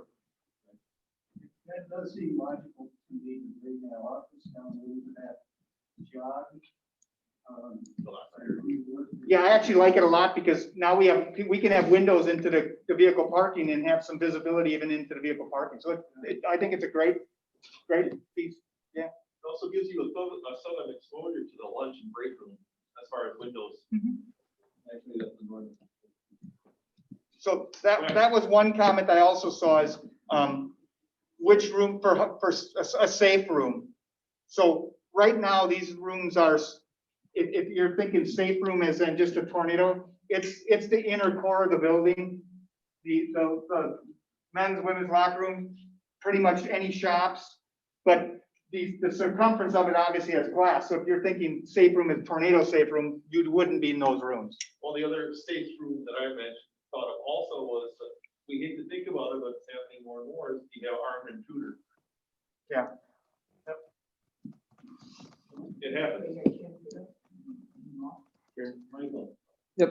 Does that flow well for you for the street one? If that would be, I mean, all Yeah. I do is, I mean, like you guys, you work with us every day, so you know where your employees going, not going. Yeah, What we found in our shop, if we can get our field guys like to wander through all the offices. Yeah. We'll find somebody. You So- can, and they just let the gap, yep. Yeah. So if we can try to utilize or get these guys less footsteps, more efficient. So if you guys obviously must have sat down and went through the full pattern here where you guys are best needed and not needed in street format the way over there. But they gotta walk halfway across the shop to get their truck or. yeah, no, that should be fine. You know, our working foremen are typically out on the street, you know, so, like I said, the office name is street foreman, but it's really just that spot at the end of the day where they can come in and plug in their tablets and have, you know, their employee handbooks maybe there, or, you know, we have, you know, it's maybe where we have our board that has everybody's, you know, daily job duties. It's, you know, just kind of one of that beginning of the day, end of day kind of room. So just going back to a safe area, a weather related, we're talking the shower room, bathrooms.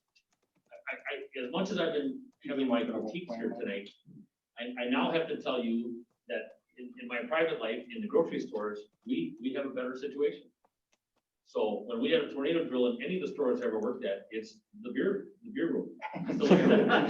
So I'm sorry, but I never thought I'd have one up a government building, but you know, it's the beer cave, and the employees were very happy to be in the beer cave. And who cares if the tornado rolls around? Yeah, but You gotta practice. I told them if they wanted to drink, they certainly could. So the nice thing for you is like you have any of these inner rooms, Yep. these are all hard, I mean, they're decked over, I mean, employees they're gonna have plenty of spaces to go and know. I think I heard Mark say we need a beer cooler in the new. Yeah, I'm sure you caught that, I'm sure. You give up your basketball hoop in a heartbeat for that. It sounds like a great thing we should be planning. And from the beer guy. Yep. Wonder why his four-wheeler hit the ditch. Stuck in the mud. Yeah. The reason I did that, he was going Good. I gotta tell you, I think this is going good. I hope I'm not too negative, but I think this is, we're talking about a lot of stuff. So we're getting into some details, so I'll just Yeah. keep going through it. So then, Mm-hmm. these bays at these locations will have the bulk fluids. So it's not every bay, but it's every other bay so they can share it. So that the bulk fluid, air, water comes down in these multiple locations. The emergency generator, just so we have it clear, the emergency generator is gonna run, I should say backup generator. The backup generator is gonna run all the emergency required lights. It's also gonna be a standby generator for garage doors, minimum lighting, so the building can function in an operation. It's not backing up the building 100% the way we have it right now. I just wanna make sure, because sometimes that's a surprise. Well, what do you mean it doesn't? Yeah. We kind of analyze what it needs to do. We don't need 4 welder outlets on it. We put one of them so they can operate. And so that's the Where generator. is that unit? The generator will sit outside. That's all gonna be right over in this area. Okay. probably. Diesel or, natural gas? It hasn't been landed yet. Typically they're diesel just because of the size of it, and natural gas, when they get larger, aren't too I cost have a effective. question for Dave. Is IT equipment room, you know, emergency power, it's pretty good sport, in not this day and age, IT facility really should have backup. You can't do it with these little backup No. power supplies. He'll have a UPS, but it'll go on full generator once it's done. Okay, that's Yeah. the question, thank you. And then that room will also have its own individual heating cooling system. Right. So it'll be a mini split system. It'll sit on the roof, so it's all by itself. Wow, you're special there. So you're on. So anything else on the first floor? Anyone else has got a question on, comment? Speak now, please. The columns are 50-foot centers. So every 2 columns there's air and water. So no matter what, 50-foot hoses can reach all the vehicles for air and water. So 100-foot on center, 50-foot hoses. The opposite column will have electric on, just 110 power. So we talked about the exhaust fumes from the diesel. Those are all gonna be where you don't have to hook up the apparatus to a pipe, correct? None of the green. The orange will have drop-down reels each 2 bays will have one drop-down reel, so if they do have to do diagnostic or run the vehicle, they will hook up the tailpipe. I can tell you from my experience working at the hospital and the fire service, more than once those things get tore off the wall. Well, these aren't on the wall, they'll drop down from the ceiling. If the fire department, if it can be broken, they will. Oh, you mean if they're hooked on the tailpipes out here? Yeah, this is the mechanic doing it. It's usually on the stack or on the tail, so you rarely see that happen with a mechanic. Oh, so you're, okay, The mechanic, he's running it, he's got it on there for a reason. okay, thank you. That's like driving away with a fuel filler in your tank. Yeah, my wife's done that a couple times. This is John, I see where you got your oil, and, like every other one, and then tankers. What are those other couple things? Those are portable column lifts, the mobile column Oh, lifts. yeah. So staff wants to use as many of those, so then if he needed, they can go out in the bay and lift the vehicle too. Interior roof drain? All interior roof drains with overflow drains. The overflow drains will daylight out the side of the building. Scuppers? So, yeah, it's similar to a scupper.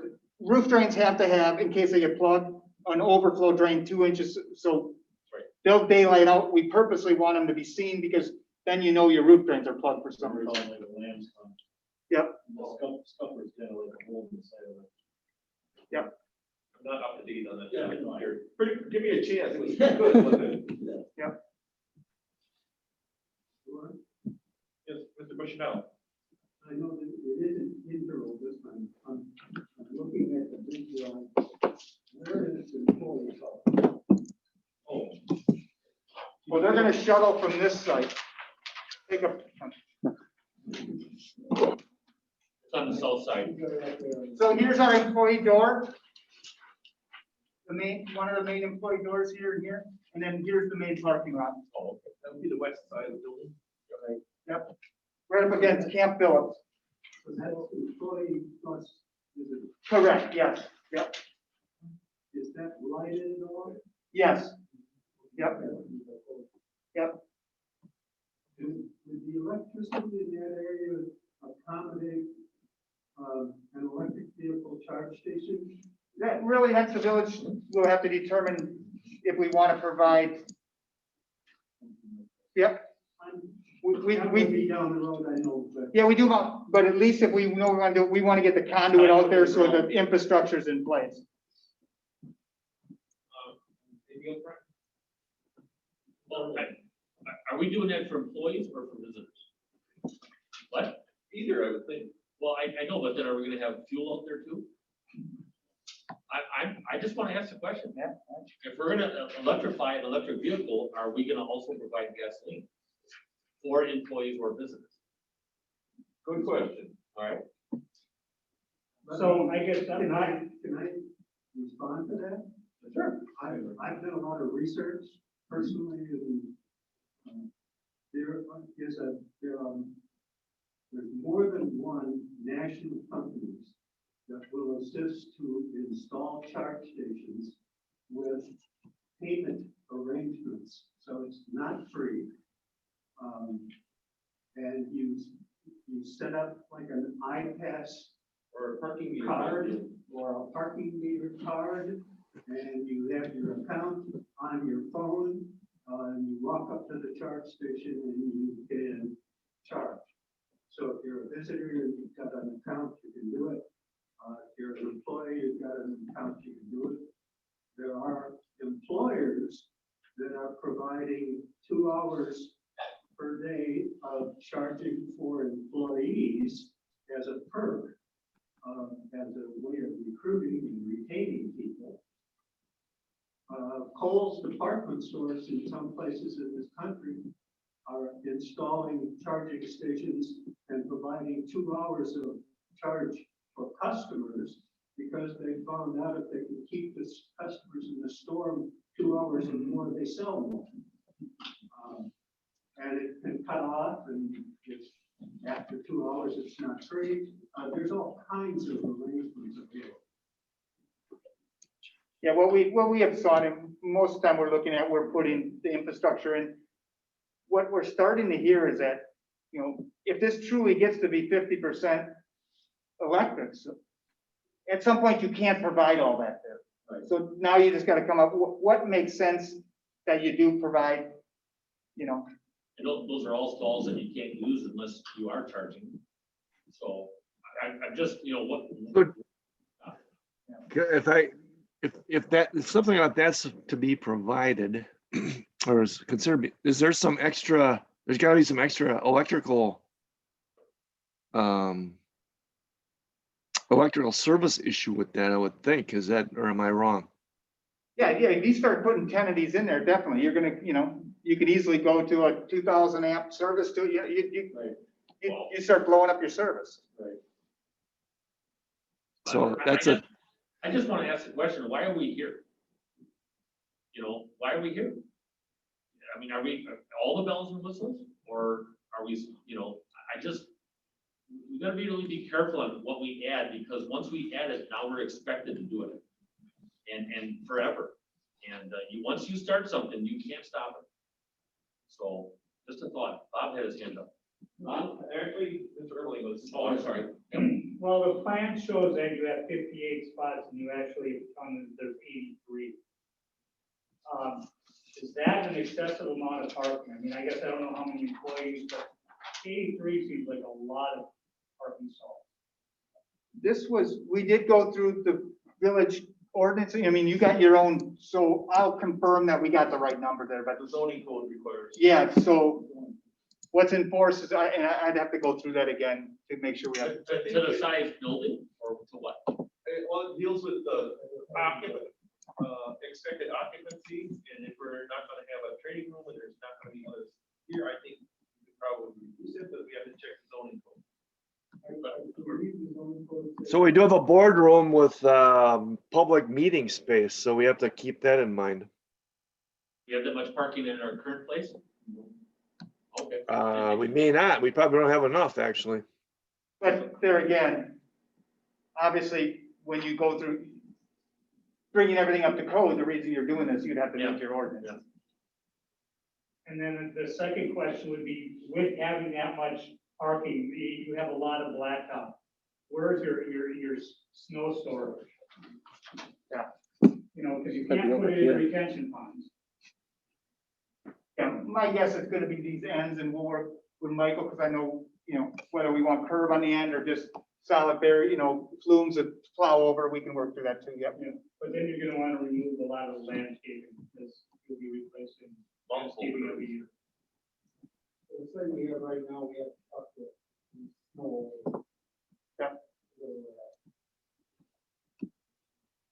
Wow, that is expensive. You can say you have staff on hand, but holy mackerel. If I was running a business and we had to truck stuff around, holy mackerel. I mean, it's snow, it melts. I mean, I know you gotta have a place to put it, but holy man, is that expensive. That's like moving a dirt pile. Well, I know that, I think a lot of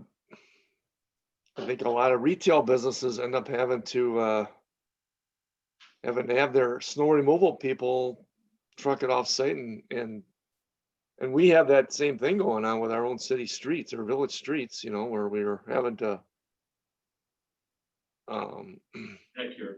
put in a place like, for us, it's like over at Kennedy Park and by the Aquatic Center, or another place like that. But I know that private companies are getting their snow removed and taking it somewhere off site. And we may not have that snow storage capability here. I guess that's a good question. We can certainly point that out and where it's going to go. Just to, you know, I think it was brought up just for the fact of make sure we know where we are going to do it, if it's going to be needed every year. Right. And we pretty much stopped when the county informed Michael that they're gonna want maybe a larger right of way. we gotta relook at the whole front parking lot layout and you taking that into account. Anticipating perhaps capital would be 4 lanes wide further to the north.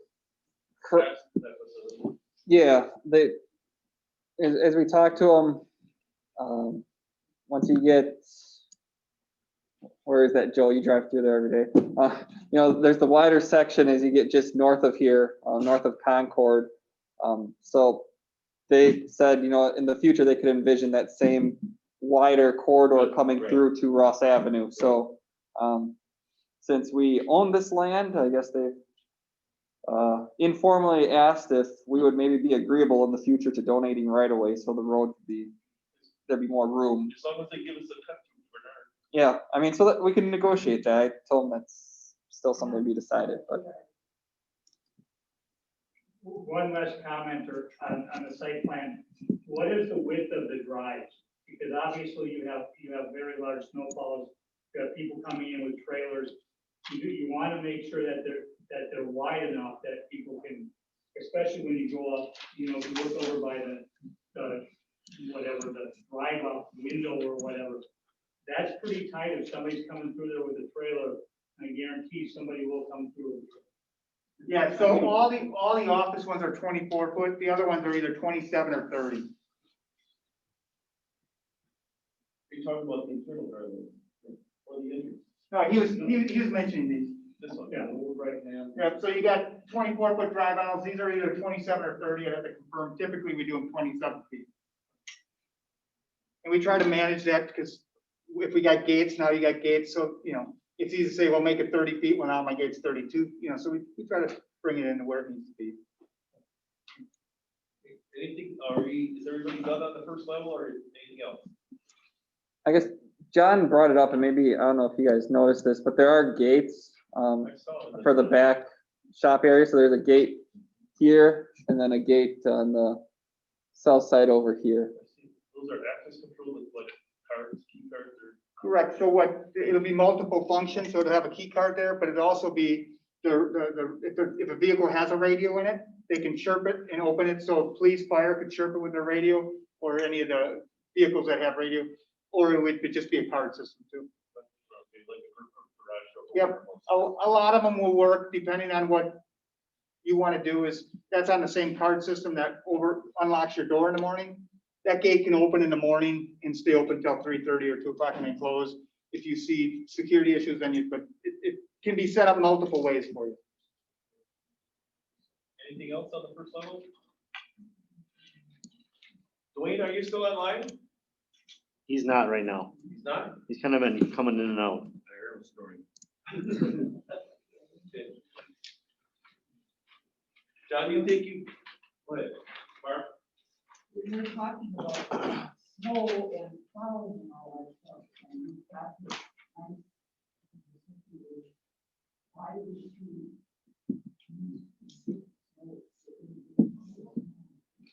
Yeah, we'll go through and have a snow plan. My guess is they're gonna push it to keep it on site as much as they can. Yeah, I mean, this is optional, right? You've got all this parking here. I don't think we need to truck it offsite, just move it. No, I mean, and currently we truck our snow maybe once, twice a winter. For the most part, if we go out snow blowing, we can put the snow blower in front of the loader and make the pile bigger just where it is. So it's a pretty rare winter when we actually move a lot of the snow out of our parking lot. That's just when the pile starts creeping out. Anything else on the first level? Okay.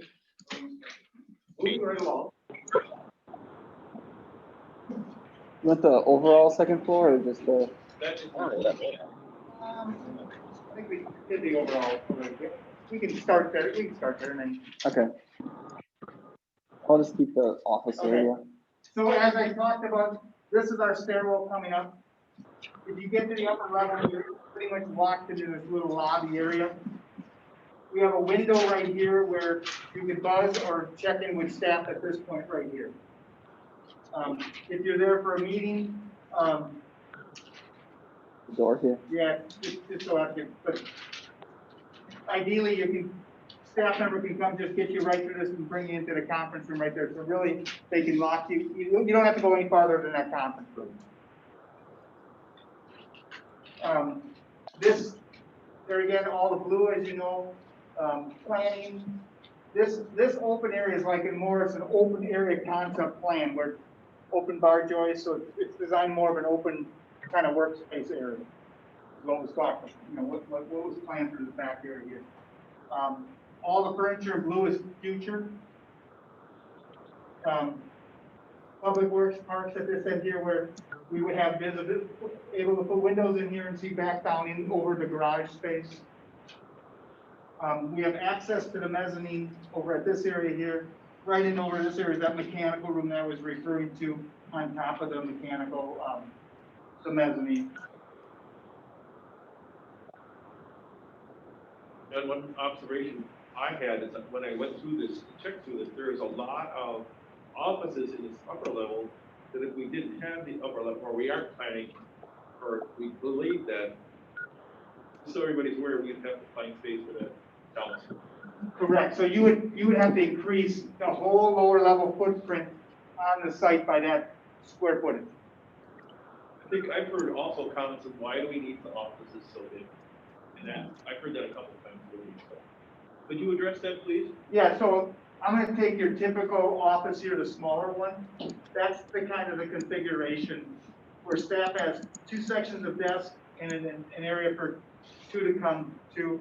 That would be your typical, 160, 144, type size office. And then directors all have a little larger offices, which would allow, bigger workspace and then bigger meeting space within it. Mark, this is Dwayne. Can you hear me? Yes. This is Dwayne. Can you guys hear me? Yes. Yes. Go ahead, Dwayne. What I want you to do is when you get to the items on the agenda with my name on, would you give me a jingle on my cell phone so I can call him because I've been kicked in and out of the meeting several times. All right. Thank you. Got it? Yep. Can you do that, Mark? Yes. Dwayne, do you have any Okay. comments on the first level that we might have missed? No, I've been in and out of the meeting. It keeps on kicking me out. I can't get in. So I'm having a hard time. All I want to do is talk about the items I have on the agenda and let me know when it's come up. Okay. Are we hard and fast on the time that we're gonna finish this, or? We have a time schedule? Well, it says 4:30 to 6:30, but. Oh, okay. Well, if we're talking about offices here, like on that first sheet that you gave us here, Yes. this first packet. So, if you're looking at the new offices, just the 8 new offices, that's 1,344 feet. It's 42% of an increase right there. And then the additional offices above that, that's a 62% increase on 410. And I truly believe that we're gonna have this many new positions and offices. I mean, that's 8, 9, 10, 11, 12, 13 for another 450 feet. What did I just say? 13 or 15? There's 18 positions in there that are. Yeah, available 1, for 2, use. 3, 4, 5, 6, 7. 8, 15, 16. 17, 18, 19, 20 new offices. Oh, I forgot the one. Yep. I want to make sure that we've done our work on this, that's all. I think the one room that I had a problem with was 234, that one big room, John, Correct. 234. Yes. Yeah. With all the cubicles? Yep. So up in that area, this is all open concept. So essentially be a room like this with cubicles all the way around. I want to stand corrected. There are 26 new offices. We have 35 current employees, and that includes the driver, right? Yeah. So office staff is what, half of that, or maybe 2/3? I think you want to make sure you're saying office spaces. Because they're not office. Some people get misled when you say offices, that means it's a 4-walled enclosed Well, office. even the thought of all those extra bodies. Yeah. You know, Yep. that's a lot of bodies to be bringing in. So, just a thought. Two of those rooms are pretty good sized conference rooms. Can I say something about Go ahead, that Jen. open area? So the idea was with some of that is that over the years, we've had access to students at UWSP that we have not been able to bring in because we've not had space for them. So they've actually had money available to where they pay the students, and they could come in and do different planning type work. Nate did use a couple for GIS work, but we've not been able to utilize them because we have no place to put them. So the thought was in that area, we could have the ability to bring students in throughout the year to help with special projects as needed. So I guess, yeah, I would ask, based on, you see the chart and the names that are on the charts and what are future. I think if committee has questions of a particular future, we probably should, just make sure we get it to Michael and Keith and ask them why that position's on there. Well, I guess I have, we can look at having, attorney on that. Well, right now we have a budget. I think your committee has a budget of 35 to 50. When a couple of years ago it was up in the 70s and 80s, you couldn't hire an attorney for that. So let's say we bring an attorney on at 100 to 120,000 plus all the benefits and perks. Yeah. We've got somebody on at 200,000, and do we really want that when we can go out and contract an attorney? Well, that's why. And I saw that same office space on there too, and You could always have it for the president's office, Mark. So I don't think the perspective was that we were gonna have a full-time attorney brought in. It was just having office space for them. So it's a matter of what common office space we might want to have for the people that may need a workspace if they're in our facility for some short time, like our auditors, like our, Isn't that for the conference room? Yeah, I would say we got all these conferences, right? I think we have to be careful how we label these rooms if we're gonna make them so specific that it's gonna shock people. But I think we need to, where we can have them as a multi-purpose room, we should label them that way. Instead of saying, if we're not gonna use it as an attorney's office, well, what is it? Because that's a corner of the lower level. It's either, you can't cut out rooms and make all these jig jogs back and you build. Yeah, I'll grab it. And that's why I'm thinking we really need to, this chart has been dissected multiple times with staff. But I think if there's questions, right, Michael, Yeah, I mean, I didn't make them, so I think staff just needs to come back to why we cut from having 4 down to 3, why we cut from 5 down to, this chart 2 years ago was larger, and I think now they think it's right size, but if there's questions from the committee, I think that's where you guys need to get your answer. Well, then maybe that's what needs to be done. They haven't bring that to us, how the rationale for how they got from where they are now to planning to have the attorney. So you would have like the department directors come to us and explain what they envision as far as usage and. Well, explain might not be the right word, but I think we do need an understanding to why it's out there. Do I think that we're gonna have an assessor's office or attorney's office labeled that way? And I would suspect that having a conference room, if the attorney needs to meet with somebody, they're gonna be meeting in the office to talk about it. or a conference room. Right. Making these directors' offices bigger, I'm envisioning an office, a desk, a couple chairs, and then possibly another table with 4 or 5, 6 chairs around it. You could have a lot of meetings just like that, but you have an actual spot for an assessor, you have an actual spot for, an attorney. our assessor does have. we already have a spot for the assessor, actually. Where's that office? And we have had that traditionally. Right now, it's in that back northwest corner office Back by me. where the utility superintendent and the GIS technician are located. There's 3 people in that office. Across the wall from you, Who used to be in there? I used to be in there, yeah, my old, that corner office, Yeah, There's Nate, 3 Nate was people in in that there. office at one time. Yeah. Renee was back How there. about the administrator's assistant? Where was she? She was in that office at one time, yeah. I was thinking from a cost standpoint, it might be better for someone who's selling to be using that office. to Yeah. have it more in- Yeah, I know that, There just seems to be a lot of spaces to be able to do that. So, like, you take, I'm just going down the first 2 on the list, so you have 3 workstations for future plumbing inspector, future electrical, and admin.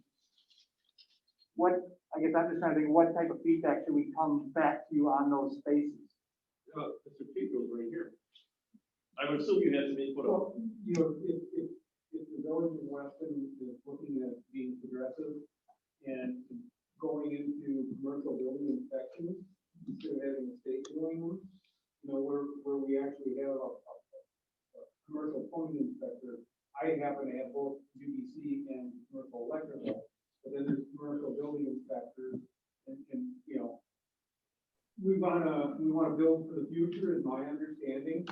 That's why a lot of this was to, you know, if you're gonna do it now, thinking of the future, rather than what we did over there, where we added on 4 or 5 times to the building. You know, the offices have been reconfigured multiple times and made smaller. That's, you know, that was part of the thought, I believe, of going into this. So by doing that, by doing more inspections, would we be creating a profit center? Or would it be a cost to the village? I mean, what, is there an advantage to doing that? Or should we have the state? It's better service to the taxpayer to have commercial inspections done. It's what? It's more, it's a better service to the Is community. it a quicker turnaround time? Because by doing it locally, you don't have to go through the state on us. If we do plan review, or if we have to, the building, the commercial building and commercial plumbing inspector, they can call us, get the answer right away, or what have you, get the inspections done right away. Yes, we can charge for it. So it can pay for whether or not we would be able to recoup all the costs, I don't know. We may do it now. We charge the same as the state does, or what? What you'll have is, so you become technically a certified municipality, and the state's slowly going to this. Yeah. Where you might be required to do this. Who's doing that in this area now? City of Wausau is, Okay. Stevens Point, Marfield. So what happens is, if the builder or whatever, they're gonna, commercial builder, they get a less rate from the state if you got a certified municipality, and most municipalities add that onto the permit fees, so it's usually a revenue source. I don't know if it's proper, but I'm just throwing it out there, how it works in the chain of permitting.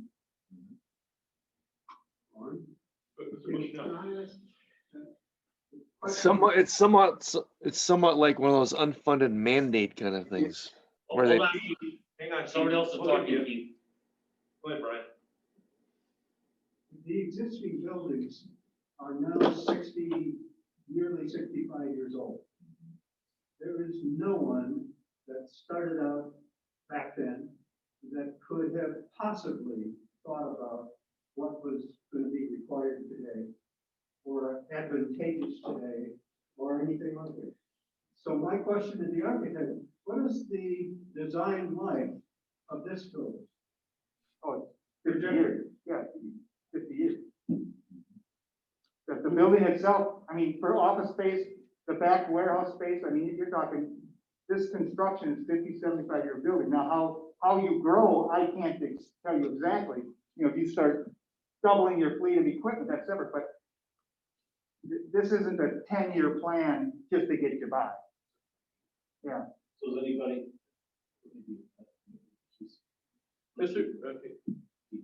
Get me up again. Mr. Donner, yes. your comment, please. What was I commenting on before? Oh, I guess, The building inspector. I think there's, yeah, the building inspector. Okay, it's more like one of these unfunded mandate kind of things, where the state regulation changes and they want to project the former state responsibility onto a local government.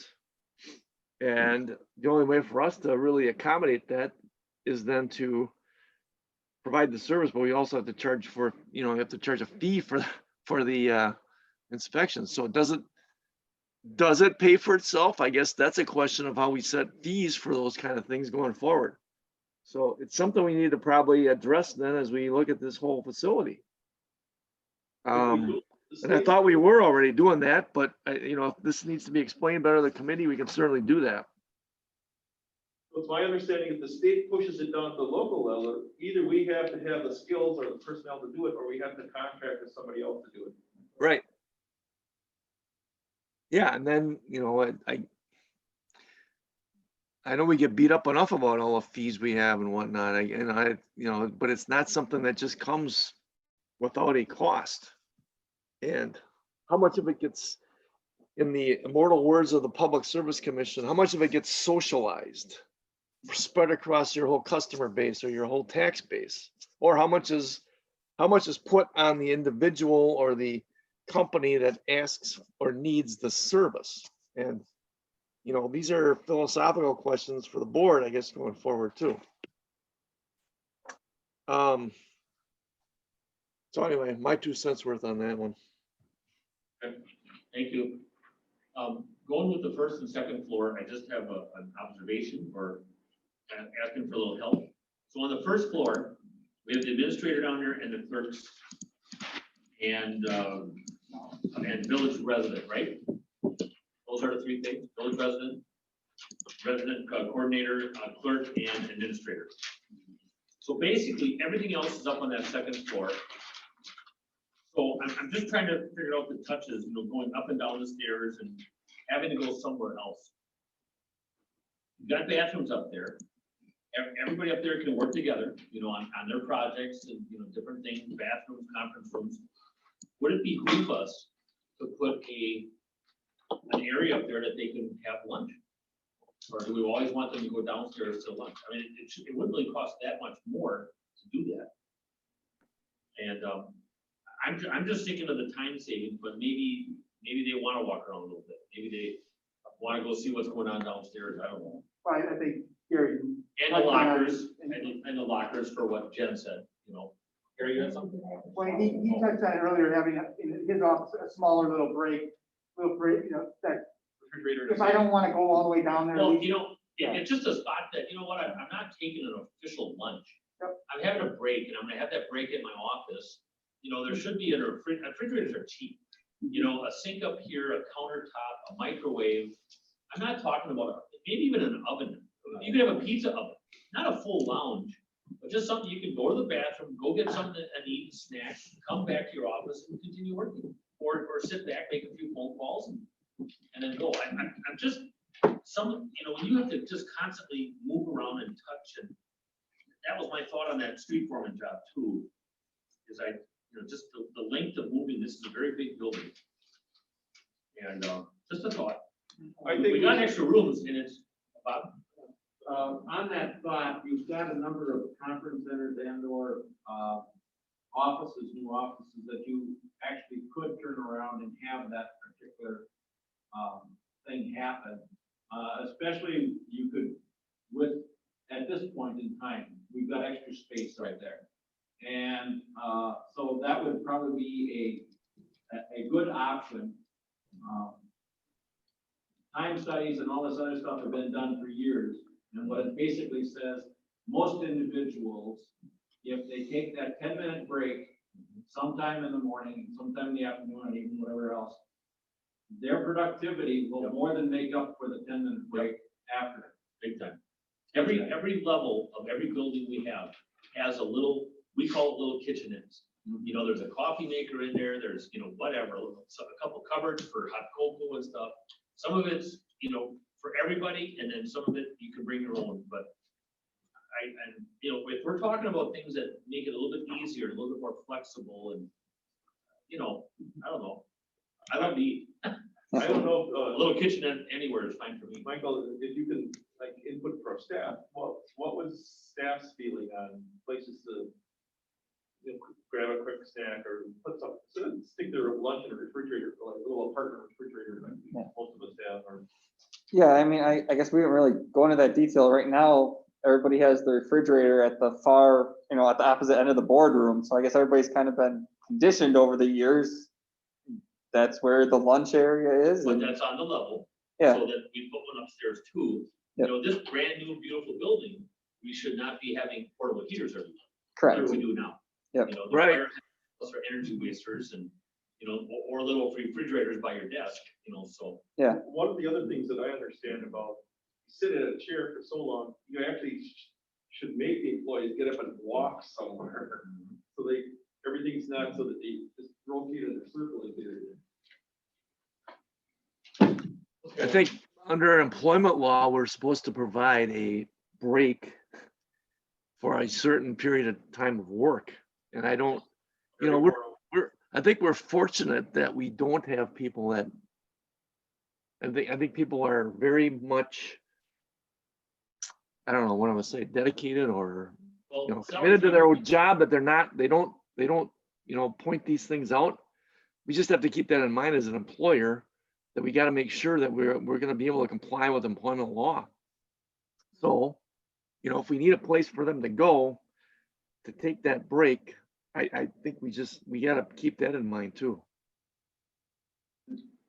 When you talk about employee break, in reality, an individual cannot take a break at their desk. Technically. Okay, thank you, Bob. And if they pick up their pencil, that's not considered a break. So that's a very important issue that. Well, that's a punch clock employee. Right. A salaried employee is whatever you want. I know at the hospital, we got penalized if we didn't take a break. Right. In the right place. So did our supervisors. But we don't have everybody that's salary either, Mark, I know. So We don't either. I'm preaching the choir, I know on that one, but Half of our workforce is hourly. yeah. So I might have missed the first couple meetings here, but what is our goal here? What is our goal? What is our budget? What is our goal? Where are we pushing to get done? Can somebody walk me through that, please? Give me up to speed. Who would be the most versed on that particular? I'll give my 2 cents and then, Well, it's more than 2 cents. no, meaning, Yeah. so we went through a 2016 study to come up with a master plan, what the village would need. Gone through quite a few iterations of trying to remodel over at the Schofield site. And then that required purchasing additional land. So the village then ended up buying the Campbell site. It just kind of made sense for space. Based on that plan, we put together this program of a building program and a building to go into construction document phase. But we wanted to get it out to the citizens, and then it was decided, maybe it's best to have a committee start looking, in addition to all the stuff staff did, relook at this stuff and make sure if questions are asked by the citizens, we have a larger group to help answer and provide feedback. Okay, so what is the budget? 15 million Total. Yeah. total, 15 million. Okay, so Includes the land. in an area for, you can justify that, or any one of us can justify that for our population in another community? Is that, if you had to build a municipal center for another community, is that $2 million? Is that? Oh, yeah, you're well within range of all the ones we would do per square foot and the amount of increase in square footage. It's based on our population. I think we also need to compare us to like communities so that we're not comparing ourselves to a community that's got bags full of money or a larger population. I think CUNY and Associates is really good about sizing their facility based upon the community that they're trying to serve. Is that correct? Yes, correct, and then you're a little different because everybody's in this building, not just public works, so, it kind of takes all that into account. It's pretty much, we're getting everybody into this building, even bringing as much as parks into this building. So some of the things, Gary, a little bit of a history, at At one time, the thought was to have a county library branch. That went away. There was a thought of having municipal court in the same building. That went away. They're gonna stay here. So there's been chops made out of this particular facility. We even had a plan for a community room for like, we used to have weddings and all that stuff, but that really got chopped really quick. So it has gone through, as John says, it has gone through a lot of iterations and changes. I know it's a lot of work and I know you're a busy guy. You see some of the documents that came out from Mr. Donner. They list like 6 different plans that we've gone through. Yeah, what I'm just asking those questions is now, does Good that? that you're asking. So can I just fill in a little bit here? $1 million included in the property value? Is that 1 million included in, excuse me? Yeah, the budget cost, Property yes. value is included into this? Yeah. Okay. All right, so we're down to 14 million for the building. And site work and fencing, and you got that all budgeted in there. Yeah. Gary, I think, I don't know, I'm not put words in your mouth, but I think the committee was formed to review that right now, but I think that the employees had more influence on what was being built with the architect, and then now this is the price of what. Well, was yeah, being and reviewed, I so. get that, I guess that's what I'm saying, is Right. we have to somehow, if we're formed here to sell this to the community or have us be questioned by the community, we have to have good justification for ourselves, we have to feel good about it, right? So I think that's part of the purpose of this committee is to be able to address your questions so that the whole, this can all be addressed with the community. So I think we had to look at what are the needs gonna be, and we're trying to project this out. I think it's a 2040 is the understanding. I mean, does anybody have the crystal ball? We don't know all that stuff.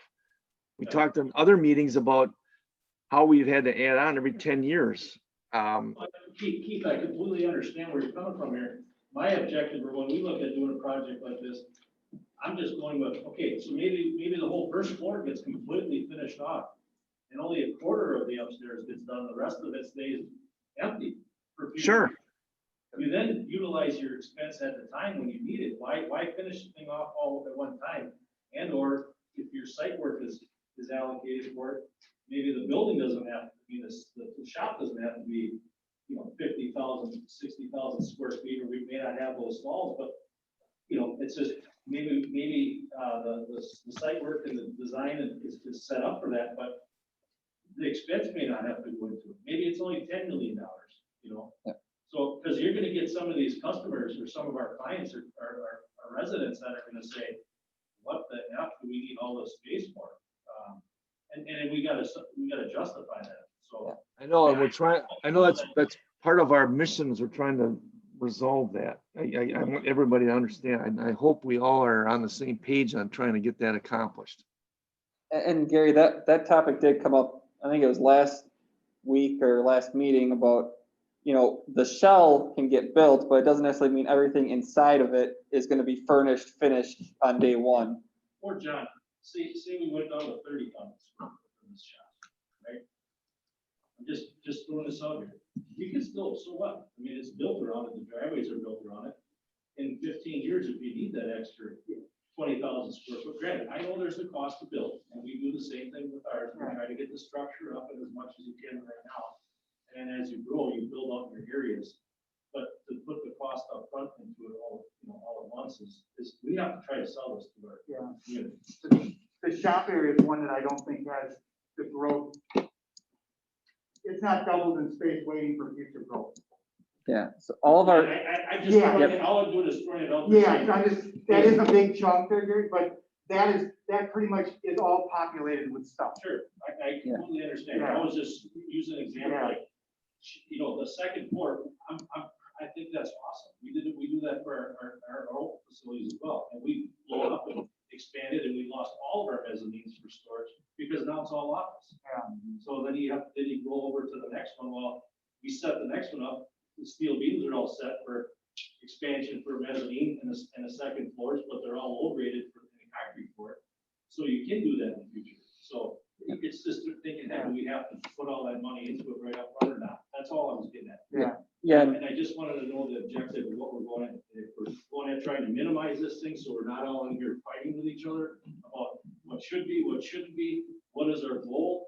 And are we trying to get this thing down to $10 million? If we are, then we gotta look at, trying to figure out how to cut it instead of guys asking you all kinds of questions and arguing about how much future space we have and are we finishing these walls? We should come up with an objective, otherwise you're gonna spin your wheels. Yeah, no. Yeah. I think what we'd be looking at is, we're trying to stay confined in this footprint than sprawling out more, where maybe we take the second floor and condense all the today's functions into one area. Yeah. And have the rest of the area shelled in, Just, waiting for yeah, growth. from a set of stairwells, maybe everything to the right hand side. Okay. You know what? That's where all the file storage should be right now. Okay. That's kind of that's what we did with ours. Anything that was up in Matthew, that's where all our file storage. Perfect. Yeah, no, I think that's a I great. think also, all your plumbing runs and everything should be there, or. Yep, do all this planned for for all your all plumbing planned and in the future. do the other stuff later. Yeah. I mean, it's easily, you just look at, it's, after election day, it's kind of scary looking at moving around.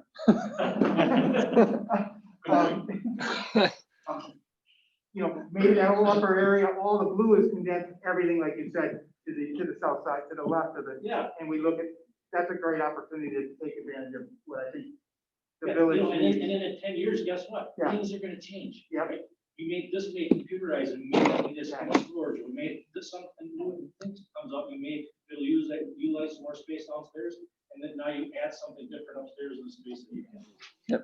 My goal is only to give you as much information that I've heard over 30 years when we've cut square footage and I tour groups like you do, and the first thing the client says, we wish we'd have never cut. Oh, I'm not saying cut. No, I just, Yeah. I like to, Build but a I shell. think this is a great idea to maybe take advantage of shelling in something for X, half a foot, whatever. So the future growth is under the roof. Because we know it's all, that's no different than we did. We took advantage of their exact footprint of our property line as much as we could, because you know what? If we wanted to add on to that building another 12,000 square feet in 10 years, it can cost us less. Yeah. So put it up right now and try to lease it if you can, and if you grow into it, you push the lease out, you got it. So I get that. I completely understand that. A prime example is Spire's Clinic that's on Capitol Road. They built 3 stories. There was nothing in that 3rd story for how many years? 10, 15 years? Hold on. Well, I'm glad you brought that up, because I was kept looking at all this future, and I thought, boy, that's gonna be a hard sell. You know, I mean, yes, everybody knows that you're building for the future, but there's so much there that I'm just going, wow, that's gonna be a hard sell. You know, So is everybody in agreement that we would like them to revise that?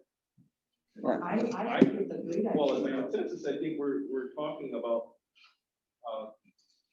selling this to the public and making sure we're not overselling it. I think if we can condense all the stuff that we actually need on the 2nd floor, so half of it, I don't care if it's the south half or the north half, and then shell in the rest of it for future. And I think you guys should have a little kitchen up there.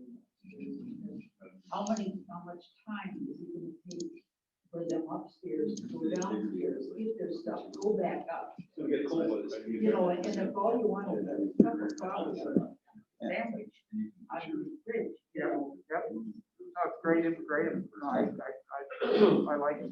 So just so I understand this, you're talking about, so I just kind of put a big blue square over here. So you'd say, make anything that's future, throw it over there, call it blue, and then show how that other area would get built out. Or the other side, or whatever side it is. Or either side, yeah. Either side. Right. Okay. Whichever side works. Yeah, I think planning wise, keeping this, as much of that as future is gonna be, work the best the way staff wanted the ideal plan to work out. But we still, Where are the bathrooms? On the right or left? Right. they'd stay in the They're middle. right here. Oh, okay. They're stacked over the lower other Okay, that's bathrooms. And then that 12.5 feet would be going on the top of these 2. There's nothing over it, right? From below. The below is right here. That's, Yes, I know. But there's nothing above that in that white space. Correct, it's just 16-foot height. Okay. Yep. Yeah, that whole room we talked about moving over, Mark, is under this single story room. Yep. And John, the only issue we would have there that we have to look at then is that access for that stairwell. Correct, yeah. That you just have to, just so it's This would be, this center core would be where you work, that this window would actually be over here. I'm just talking aloud and then, so you'd be able to have access to that. If, say the right side wasn't finished, where you got the house. Yep. That whole area wasn't finished. You gotta have that second stairwell for the egress to get out of there, right? Yeah. Right, yeah, so that just has to have access. If that wall gets put on it, I'll say on the right side of your open corridor for your Yeah. hallway, for your other side of your stairwell, Yeah. you went straight down with it in front of those bathrooms, or maybe that's where you put your lunch room or somewhere, Yeah. whatever. a good chance everything from here would be the future square. This would be one big box open. The stairwell would be built, DP, this function, because if you take all these blues and add them up real quick and throw them up there. But we'll do the layout. I think it's a great opportunity to take advantage of that, and it's just good planning. So Gary, I'll go back to what one of your questions seemed to be earlier, and I know this is where this goes to very quickly is, the financial part of it, and that is also another area that we want to address. I guess we're trying to go about this maybe in a sequential manner and maybe that's not the way to look at it, but in the scheme of things, in the high level overview, the village does have capacity to take on debt. Because right now our percentage of debt that we have relative to our capacity is very low relative to other communities. And as I spoke to Trustee White earlier this week, just because all the lemmings are jumping off the cliff doesn't mean we have to do the same thing. But I guess in the message is that the village has not borrowed money for quite some time. We have some capital needs. We're trying to address other needs besides this one. But if you ever walk through our facility, and I think when we had this meeting, the first meeting of this committee, and we took a tour of the facility, I think there was pretty much a consensus that we recognize what we have right now is just not suitable anymore. It's outlived its utility. So, we're going to address this stuff as we go forward. And I don't know if that answers that question that you had before. Maybe not well enough, but we know we need to address that as we do part of this, as we go through this process right now too. Keith, the question I'll have is, because if somebody's going to ask one of us, what's it going to do to my tax bill? Right, I understand. We know that. That's And we already have stuff about that. It's how do we and when do we bring this, how do we bring it all forward? So that's another aspect, and we can talk, that's another item on the agenda here tonight. Yet we're going to talk about that, I think. Mr. Bushnell, you have something to say? As I understand it, the lower right, where the public works people, parks director, arborist, those areas would remain. Yeah. Right. And it would just be above that. Yep, it'd be literally from this wall, the stairwell would stay and the elevator shaft, and this would be one large, and I'm just talking a lot, it might grow to something bigger, but ideally, that'd be one large open room for future growth. Current story. And I guess my other question would when you do that, will that give Jen some extra space for college kids or, by the looks of it, there might be some extra space. I would take that into account, maybe that's, cubicles integrated in that middle work area, we'd integrate them a little differently to make sure we can take advantage of that. Those two rooms where it says future planner, those two rooms would be available. Well, but remember, I'm bringing over all this staff Okay. in white over there. Right. You get everything in white are people I gotta move. Okay. Gotcha. So, I think we can talk about this, but I know it puts a heavy burden on you, but when most of us are visual, when we see what it looks like, it's still not the same as when the building is built, but we'll have a better idea of what you're talking about. well, yeah, and if the committee's one, we get it, so we have a full 3D walkthrough this that looks like the real building. Oh, really? Yeah. Yep. get that much. And Gary, to address your financing deal, that's part of the meetings that are in the future, and we're gonna work on. In fact, Mr. Donner and our Taylors and Associates, our financial advisors, have worked out that pretty extensively as far as can we borrow, what's it gonna cost, and how long is it gonna take to pay for? The impact on $159,000 for how long? Is that something that, and I'm not talking about person, but, is that something that you have to do on like a referendum or something? Nothing like that where you vote on it or something? Not if it's done correctly. Gary, the answer to that is that, yes, no, there's not a requirement to the referendum. As we explained in the, in an earlier meeting, and I understand you weren't there, but municipalities can borrow money for public works projects or public works purposes without having to go to referendum. I think there's probably other public safety things they can do. There's a whole list in the statutes. The one thing they can't do a general obligation bond for is administrative purposes. So there's a proportion of this project that would be devoted to administration. There's a workaround though that says we can take out a bank note, a bank loan, and then convert it to a general obligation bond, a refunding bond, which would not require then the referendum. So the proposal or the projection is that we would handle it in that manner. So it does not require a referendum. So just to be totally honest on the whole thing, that's what has been proposed. That's what's been projected as to how this would go forward. And I think in the scheme of things, in the total cost of this building, the administrative part would probably be a very small proportion anyway. But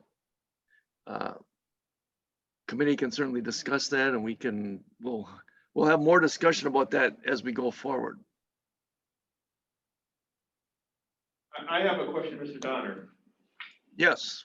So is it gonna be horrendous? I know John's not gonna like it. If this project is gonna take longer than we have predicted, or for us to get started? Well, if you go into different, I mean, at some point, if you keep going into different wage rate periods, you know, a good percentage of this cost is wages. Right. That you just start, yeah. Now, the project does have a contingency number built into it for that thing.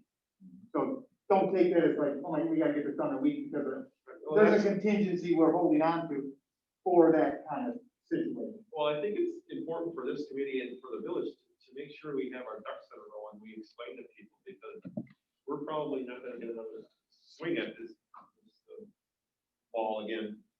And I've been here long enough. I can only speak for myself. I'm more than willing to pay my fair share of taxes because I see how they're used. Most of us that work here or have worked here see how our money is used. Sometimes it's frustrating as heck. And a homeowner that doesn't, as an example, the only time I ever saw a police officer in my neighborhood was when I came home from work. That was it. So, but I didn't mind paying those things. I don't mind paying school taxes. My kids went to school. Those kind of issues. And I know a lot of people think, well, it's going to cost me so much more per year on my home. I understand it. I get that. But I think if we do this correctly and explain to people, most people will say, as an example, the school district referendum, they did an excellent job. The PR on that was excellent. And that's something we need to look at to make sure that there is someone from the school board or from the school on this committee not here to be. And at the last meeting, they actually had a marketing firm work with us. I don't know if we need to do that. But Joe, you're pretty quiet. Say something. So Lauren, I don't know if I heard your entire question there before. Or comment. When you and It was more of a comment, Keith. okay. I think we should, kind of stay focused. So John, do you feel that you got what you need out of this committee tonight to kind of? Yeah, I think it was review great, things? but yeah, no, Okay, I think it helps a lot of the concerns with the future piece. if you have questions, reach Yeah. out to whoever on this, you Yeah, know, no. if you need something explained or, Oh, I think it's Yep. great feedback. I think Mr. Donner made a comment to, I think almost everyone, that when, if you want to talk to our committee members, make sure it's only that person. And if you need something disseminated to everybody, make sure it all goes to Mr. Donner first, so he can dispense it, otherwise we're gonna have some problems. but we'll have some form issues. Yes, walking forms. Some minor issue. I don't see on here what Dwayne was looking for. I think he had items. Dwayne was asking about two things. If they're One not on was the agenda, if they're not on the agenda, can we talk about them? There's 6 and 7 on the agenda. They are. Yeah. Yes. 6 is agenda for the next meeting. And 7 is the next meeting date. There is an amended agenda sent out. Okay. Okay. Oh, I didn't see that. I checked this morning. So go ahead. All right, I think the first one was the request from Dwayne that the committee endorses the going forward with demolition of the building at the former G&B produce site. And Trustee Maloney or President Maloney and I talked about this. I guess we've already, I think our understanding was that we were going forward with that, and actually, since this has occurred, I know that John has put together a bid invitation on the demolition of the site. So the plan is to go forward with that. I think the dates in there would have a bid opening for the demolition of, was it November 30th, John, or is it later? than that? correct. I'm sorry. Okay. Did we call Dwayne for? Yeah, he has to be called.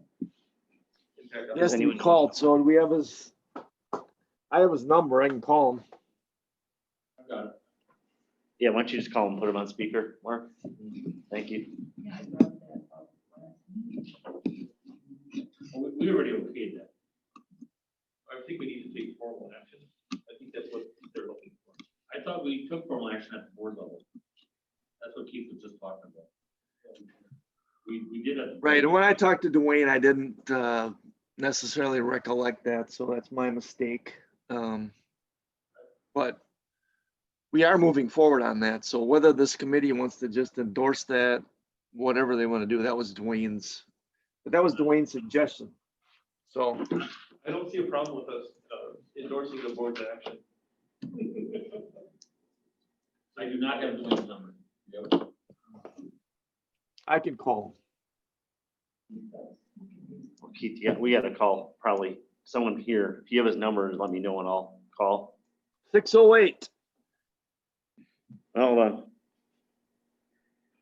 Okay. 608-345-8795.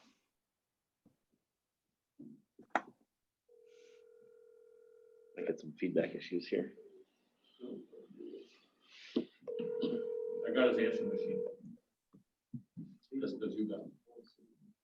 I think we need to. I know he's in South Dakota, so he's probably, maybe he has very spotty service. Dwayne? Hello, this is Dwayne. Hi, Dwayne. This is Nate Crow at the Village Weston. We are onto your sections here in the agenda.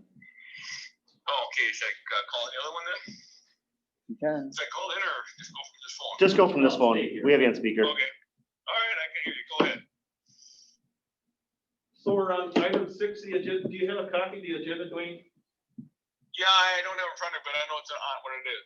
Okay, we're on number 6, discussion and recommendation to the Board of Trustees to proceed with demolition of the building on the new site, former G&B produce building. It says it's requested by yourself.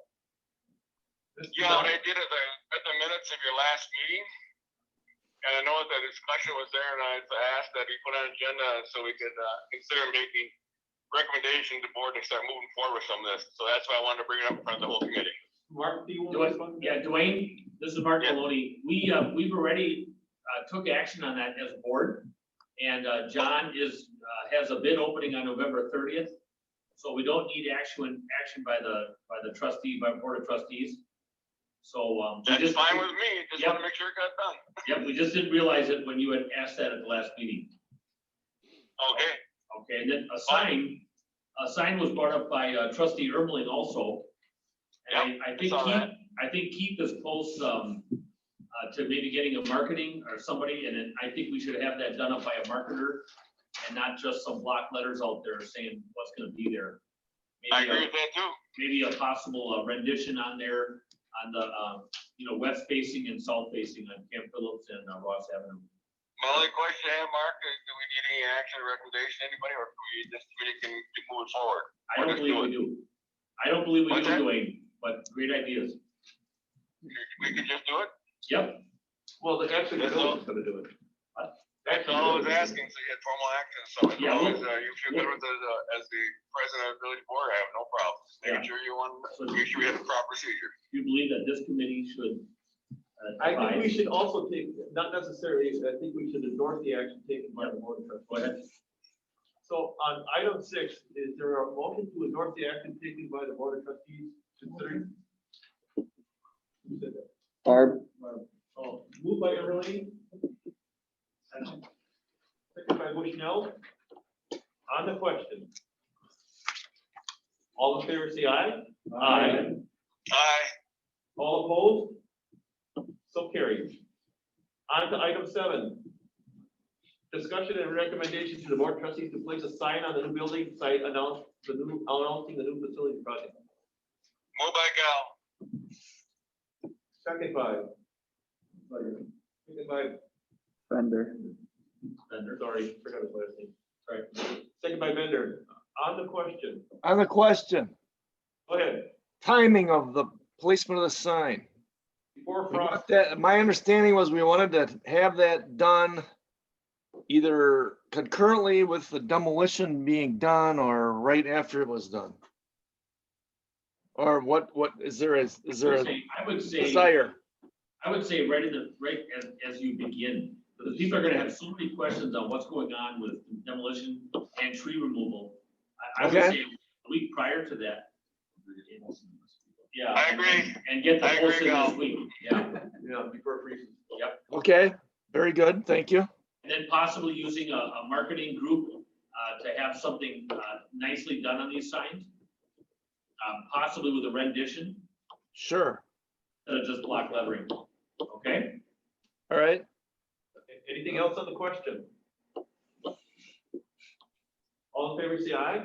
Aye. Aye. All opposed? So carried, thank you. Item 8, does any committee member have an agenda item for next week? It is next week, correct? So, Yes. so we did skip number 5. We did. Yeah, I think we need to kind of back up here a bit because I know the agenda got amended and with my being absent today in person, I think any hard copies of the agenda maybe got the original version.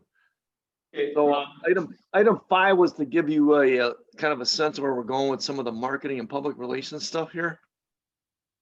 so this is your item, Mr. Donner? Yes. Come in. So after our last meeting, we met with a man, it's a village resident, his name's Jeff Busha. He's a former DC Everest school district employee. I think he has been involved in public communication, website development, that kind of thing with them. And met with Mort, our committee chair, and Nate, and kind of went over some of our desires on this job, and he's able and willing and ready to help us, and we're kind of off and running with kind of a game plan on what we want to do as far as public communication. So I guess the thought is that we have to, we want to get out communication. I know we're behind on this. Explain what we're doing, why we're doing it, and the cost of what we're doing it. Now, I don't know if all this comes out in some sequence or if it comes out all together. I guess in addition to that, I think we want to get a public relations firm, maybe more of a marketing vision or perspective on how this should be done as well. So I've contacted a local marketing firm to potentially help on this as well. So we're kind of off and running on this, and probably have a little more detail as we go forward, but we are starting this effort. The thought is, or the proposal, I guess strategy would be that we want to get more information on the village website, use constant contact. Some of this next door, we have these other website things or electronic media things next door on Facebook to get the word on this stuff. And Nate's going to be involved in this quite a bit. So I'll have a little more information about the public relations firm, hopefully by the end of the week here. So anyway, I think I updated a couple of the board members. I can get everybody on the committee updated on what the strategy is at this point. One of the things that we want to do though is develop a list of FAQs. So if any of the committee members have thoughts on what those are and how they would perceive those, that list of FAQs, I guess certainly funnel them to me so we can try to put a list together. And I think we kind of come up with our own thinking and knowing what the community or any citizen may want to be asking, but I'm not going to say we're the do all and end all on this thing. So anyway, kind of just the overview on that. If anybody has any questions or comments on that, certainly let me have it. Mr. Dunner? Yes. Yeah, more towards John. John, have you guys put any kind of cost analysis to the remodeling that we can state explanation of why we felt this is unfeasible to do on existing site? Yeah, that's all been, properties? yep. Perfect. Yep. So that's a good thing that we should be marketing. It's that and a do nothing thing. There's a cost to do it, so we're doing nothing. Any other questions for Mr. Dunner? List of FAQ. If there's a start on that by staff or someone else, Damn it. to the committee via email prior to the next meeting, so we have something to start looking at. Mr. Dunner, did you hear that? I'm sorry, I had somebody call me on my phone, and it was overriding the, I couldn't hear what was said. So can you repeat the question? Mr. Bushnell has asked, has there been a list of FAQs that staff has put up or gathered that committee members can look at so they have some idea and also so they're not duplicating questions? No, we have not put anything up yet. This is part of the effort. We want to develop a website link. So I'm asking the committee what their FAQs, what their thoughts of FAQs may be. Okay. And we'll try to get those incorporated. I think every committee member could come up with at least two. I think. We want to send them the key. Yeah, I would say if you can get them, send them to either, or don't send them to everybody else, please. No, Send just them the key. Is that okay, Mr. Donner? That's perfect, yes. And then we can coordinate putting it all together. Okay. Is there anything else, Mr. Donner? Not unless there's anything from the committee. Anything from the committee? I think we should, Mr. Malone, kind of focus. Tonight, we had a focus from Aaron from Everest. He said that we should focus on this and try to get it and then get it done and get it off our list. So what should be next week's agenda? What topic should go on there so that we can try to tackle it and so we can keep moving forward? Should the next one be marketing? And, Well, I think we could bring back the frequently asked. oh, sure, okay. The marketing and, Mr. Bushnell, go ahead. I know that part of what was put together in some of the original distribution was financial information. So I would think, an overview by staff, and done, financial projections. What would be the impact? Why is it appropriate to bond now? Because of the village positions with debt. Some of those go through that for the committee. So it seems like that's the next logical step is first you decide to do it, not how do we pay for it, and then how do we sell it. So, Mr. Bushnell, all that, I think we need to condense that down. All that information was given to us, but it was an awful lot of stuff. But Aaron, you know, Brian's got a good point because Mort and Aaron both asked for that. And they couldn't make this meeting, but I think they expected it at the next meeting. You know, and I know it is out there in form and stuff, but I think if we look at what we already approved, what the rate's gonna go up, you know, that kind of stuff, just so we can all get a good sense of what's happening. I think that's a good question. I think we hit that thing now, not later, so there's no surprises. Especially to condense it down, not everybody likes to read like I do. Right. Or all of this stuff. Right, Exactly, that's it's it. all there. All this. Yeah. So walk us through it. But if he could do a couple bullet points, Or like we get paragraphs sometimes on each on finance, you know. like- Bullet points would be, it's gonna cost you X number of dollars the first year, and from every year after that, it'll cost you those amounts. And after the end of 20 years, it'll be paid for. And things like, what is the village debt limit, and where are we at our village debt limit? We're currently at 3 whatever million, and if we don't do that, we are in jeopardy of losing some. State financing. That's the explanation is most important. Right. Yes. Right. How you present it. Well, it's when Jessica or Ellers does those PowerPoints for us, and we can actually grasp it. That's exactly what Bob was saying is exactly what we need. But to Gary's point, we have to have John on the scaled down version. What is Right. that really gonna cost? Not the $15 million with everything in it. But what is it when we have a half empty building? Yeah, we could, That's not good. it's, you're talking 200, you're not talking millions. No. Not at all. Right. Yeah. Maybe. Okay. All right, we're meeting every week now. Everybody knows that. I don't mean to take over. That's all right. But I'm hungry. And, Is that what I'm hearing, Mark? No.